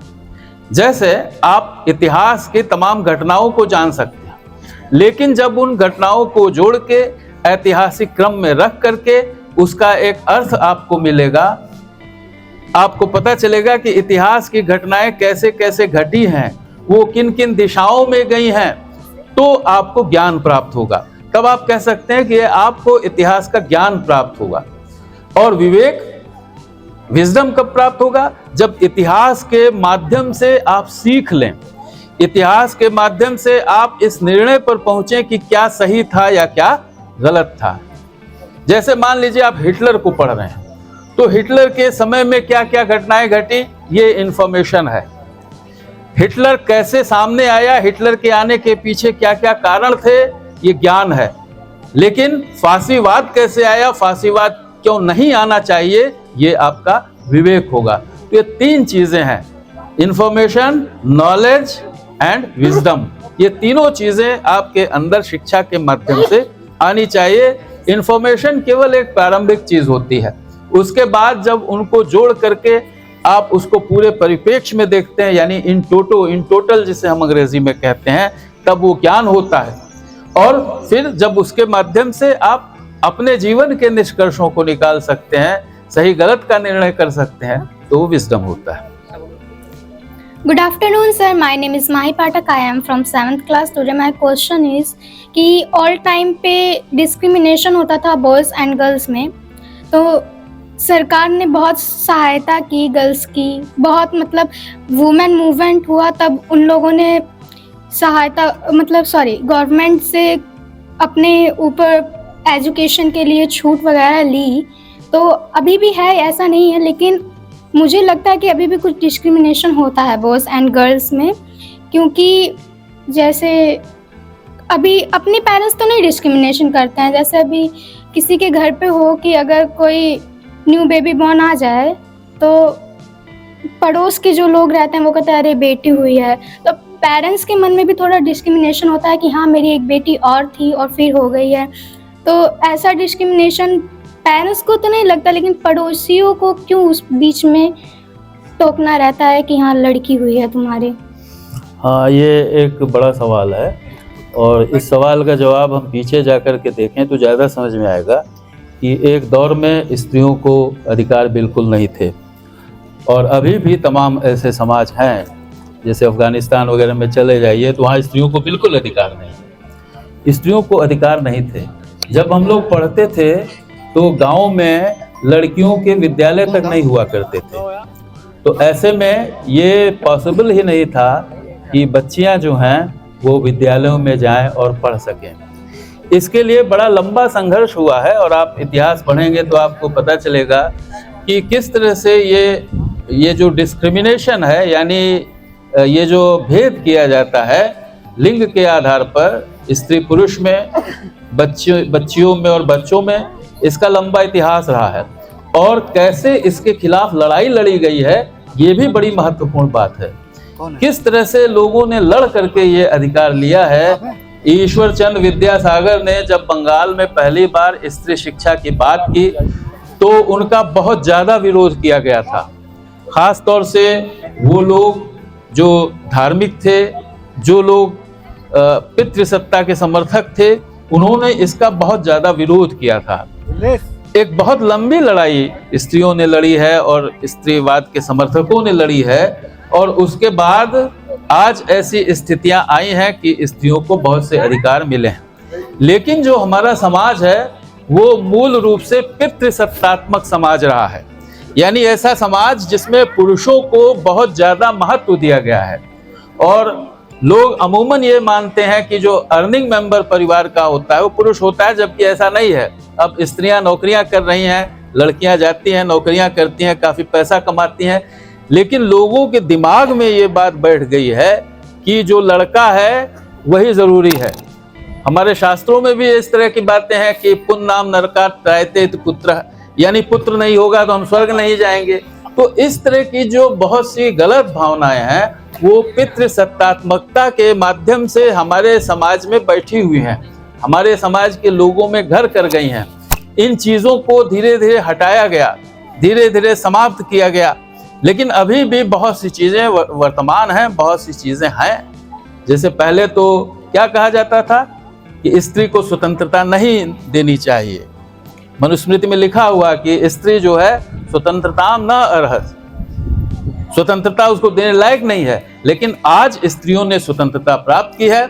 आज ये जो लड़के हैं ये वोट देंगे तो इनका वोट आपके वोट के बराबर ही होगा, उसमें कोई फर्क नहीं पड़ेगा। इसी तरह से समाज में बहुत सी ऐसी जगहें हैं जहां संघर्ष करके स्त्रियों ने अपने अधिकार को लिया है।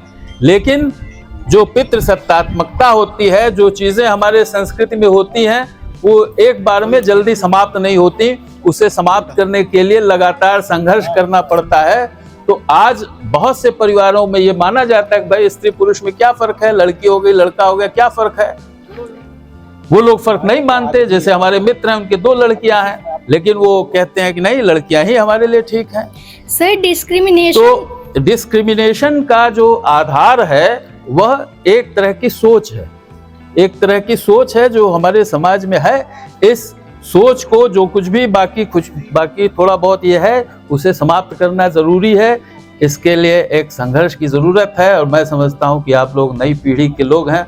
हम लोगों ने जो संघर्ष किया, आप लोगों को भी संघर्ष करना पड़ेगा इसके लिए आगे बढ़ करके। और केवल लड़कियों को नहीं, लड़कों को भी कहना पड़ेगा कि लड़कियां हमारे बराबर हैं, उनके साथ कोई डिस्क्रिमिनेशन ना हो। सर मेरा क्वेश्चन ये है कि बेटे उसी में एक बात जोड़ूंगा। Yes sir. 3 चीजें। पहला एजुकेशन, एजुकेशन के जरिए आप अपने कानूनी और संवैधानिक अधिकारों की जानकारी लो। जितनी ज्यादा ये जानकारी आप में रहेगी उतना बोल्डली इन जानकारियों को आप एक्सरसाइज कर पाओ। Yes sir. नंबर 2, आर्थिक स्वतंत्रता, इकोनॉमिक फ्रीडम। जितनी जल्दी और जितनी तेजी से ये सेक्शन अपने इकोनॉमिक फ्रीडम को पाएगा उतनी जल्दी वो जेंडर डिस्क्रिमिनेशन से उबर जाएगा। Okay sir.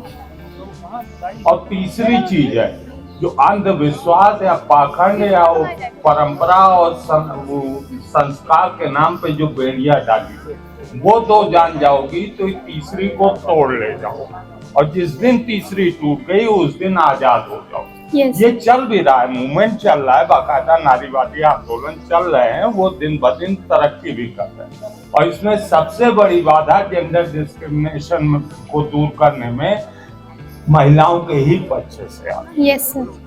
इसलिए फ्रीडम, इकोनॉमिक फ्रीडम, अपने राइट्स, अपनी ड्यूटीज और उनको एक्सरसाइज करना जानना, जीत जाओगे। वो आने वाले दिनों में समाप्त हो जाएगा। सर, डिस्क्रिमिनेशन दूर करने के लिए पहले की भी गर्ल्स और वुमेन और अभी की भी बहुत लोग हैं जो बहुत परिश्रम करती हैं, बट फिर भी उनको कहा जाता है तुम लड़का नहीं बन पाओगे। क्यों? ऐसा कौन सा चीज़ है जो बॉयज़ कर सकते हैं और गर्ल्स नहीं कर सकती? यहाँ तक कि पहले ये होता था कि तुम गर्ल्स ऊंची पोस्ट भी नहीं ले पाती। आज तो IAS से लेके पायलट तक भी गर्ल्स हैं। और अभी तक बहुत गवर्नमेंट में भी, मतलब हमारी प्रधानमंत्री द्रौपदी राष्ट्रपति भी हुई हैं। नहीं, द्रौपदी मुर्मू जी जो हैं वो भी वुमेन है, फिर भी लोग इन चीज़ों को भी देखने के बाद भी फिर भी डिस्क्रिमिनेशन करते हैं। इसको दूर कैसे किया जाए? वही हमने कहा ना कि एक लंबी लड़ाई लड़ी गई है और उसका इतिहास यदि आप देखिएगा तो वो 19वीं शताब्दी से पश्चिम में, भारत में हर जगह ये लड़ाई लड़ी गई है। लेकिन जैसा कि हमने बताया कि कोई चीज़ जल्दी प्राप्त नहीं होती इस तरह की। जो चीज़ें हमारे समाज के मन में बैठी हुई हैं उसको निकालना पड़ेगा।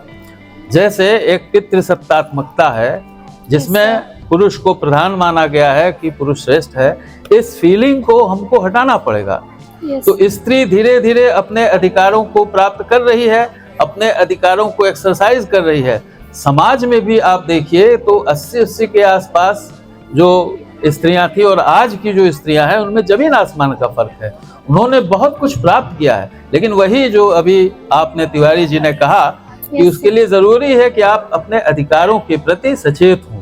ये हमारा अधिकार है, इसको हम प्राप्त करेंगे। शिक्षा बहुत जरूरी चीज है, क्योंकि शिक्षा के द्वारा, जैसा कि हमने बार बार कहा, आपकी चेतना का विकास होता है। और जब आपकी चेतना का विकास होगा तो आप अपने परिवार को भी आगे लेकर के आगे बढ़िएगा। जैसे आप जब बड़े हो जाइएगा तो आप अपने परिवार में डिस्क्रिमिनेशन नहीं करिएगा, क्योंकि आपको मालूम है कि ये डिस्क्रिमिनेशन गलत है। तो इस डिस्क्रिमिनेशन को जानना जरूरी है और समाज को ये बताना जरूरी है कि ये डिस्क्रिमिनेशन बिल्कुल गलत है, क्योंकि स्त्री पुरुष में कोई भेद नहीं है।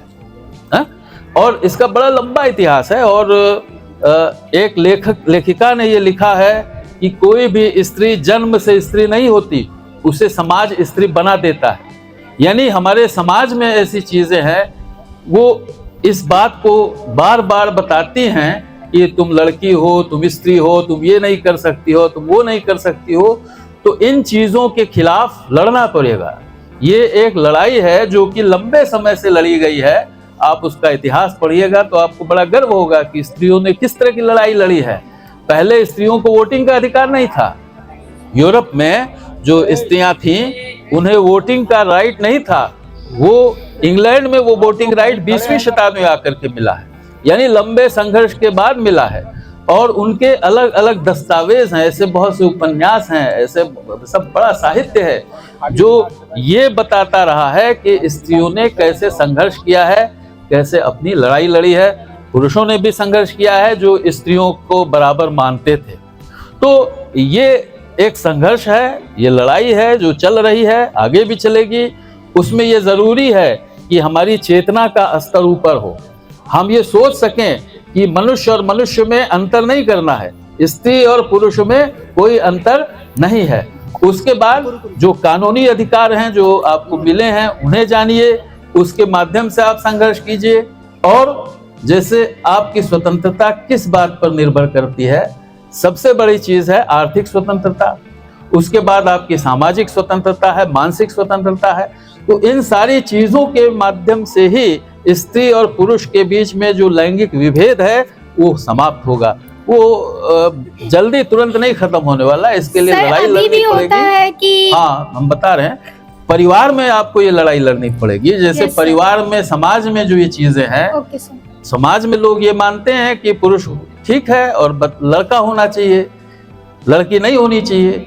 लेकिन जब इन चीजों के खिलाफ आप लड़िएगा, दहेज प्रथा के खिलाफ लड़िएगा, इन सारी चीजों के विरुद्ध लड़िएगा, तब जाकर के ये स्वतंत्रता मिलेगी। और ये लड़ाई बहुत लंबी है, हम लोगों ने लड़ी है, हम लोगों के समाज में ये लड़ाइयाँ लड़ी जा रही हैं। हम लोग भी डिस्क्रिमिनेशन का विरोध करते हैं।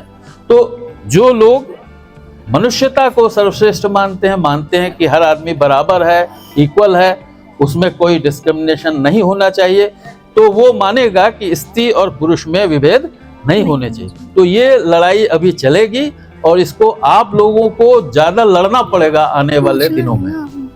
सर कि अभी भी होता है कि शादी के बाद मतलब एक मिनट बेटे, उसमें डॉक्टर साहब की बात से जोड़ना चाह रहा हूं।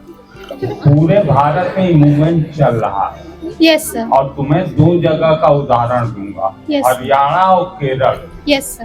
केरल की बेटियां हमारी नर्सेज और टीचर्स के रूप में इंटरनेशनल लेवल पे जाके काम कर रही हैं। यस। एक दौर आपको याद होगा, बस्ती में भी जो लोग पब्लिक स्कूल खोलते थे वो केरल की टीचर्स को अपॉइंट करते थे। यस। एक दौर वो भी याद होगा, यहीं बस्ती डिस्ट्रिक्ट हॉस्पिटल या जो भी हॉस्पिटल थे उसमें 80% केरल की नर्सेस थी। यस। आज भी अब्रॉड में केरल के एएनएम, केरल के नर्सेस की, केरल के डॉक्टर्स की, और अब तो सॉफ्टवेयर इंजीनियर फलाना ढकाना हो। और वहीं हरियाणा, एक मिनट, वहीं हरियाणा में प्रति 1000 पुरुषों पे 827 महिलाएं हैं। अर्थात वहां एटलीस्ट करीब 150 पुरुषों की शादी नहीं हो पाती, उनके लिए बच्चियां हैं ही नहीं। कारण भ्रूण हत्या, जेंडर डिस्क्रिमिनेशन। तो केरल भी भारत में है और हरियाणा भी भारत में।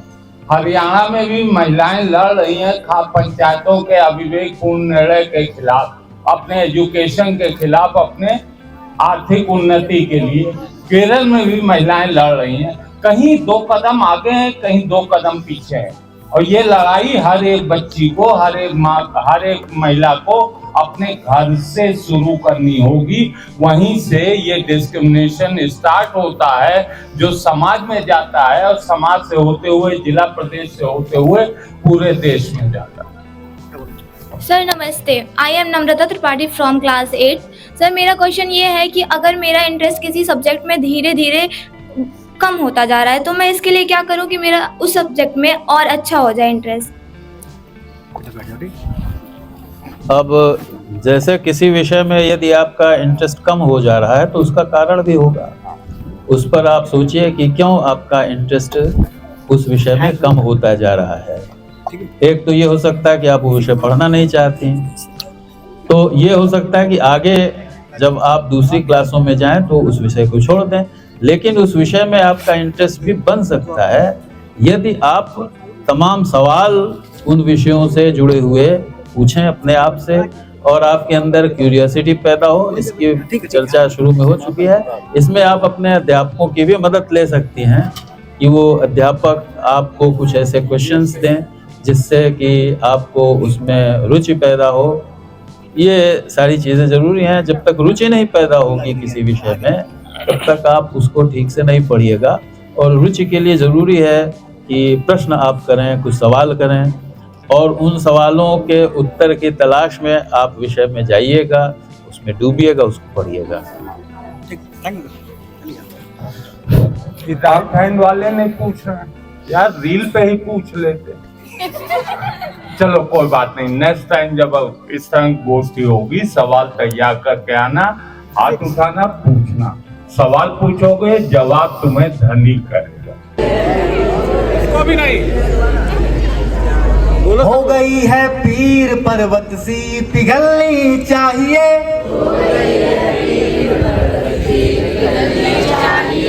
इस हिमालय से कोई गंगा निकलनी चाहिए,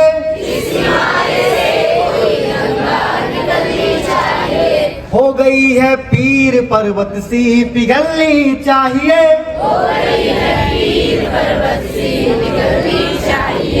आज ये दीवार पर्दों की तरह हिलने लगी,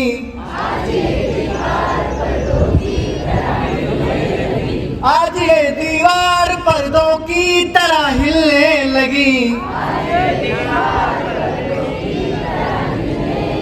शर्त लेकिन ठीक ये बुनियाद हिलनी चाहिए, इस हिमालय से कोई गंगा निकलनी चाहिए, इस हिमालय से कोई गंगा निकलनी चाहिए। सिर्फ हंगामा खड़ा करना मेरा मकसद नहीं, सिर्फ हंगामा खड़ा करना मेरा मकसद नहीं, सिर्फ हंगामा खड़ा करना मेरा मकसद नहीं, सिर्फ हंगामा खड़ा करना मेरा मकसद नहीं। मेरी कोशिश है कि ये सूरत बदलनी चाहिए, मेरी कोशिश है कि ये सूरत बदलनी चाहिए। मेरे सीने में नहीं तो तेरे सीने में सही, मेरे सीने में नहीं तो तेरे सीने में सही, मेरे सीने में नहीं तो तेरे सीने में सही, मेरे सीने में नहीं तो तेरे सीने में सही। हो कहीं भी आग लेकिन आग जलनी चाहिए, हो कहीं भी आग लेकिन आग जलनी चाहिए। इस हिमालय से कोई गंगा निकलनी चाहिए, इस हिमालय से कोई गंगा निकलनी चाहिए। हो गई है पीर पर्वत सी पिघलनी चाहिए, हो गई है पीर पर्वत से पिघलनी चाहिए। हम बोलेंगे ना, ठीक है, लिखे ना आप, करो पढ़ाई।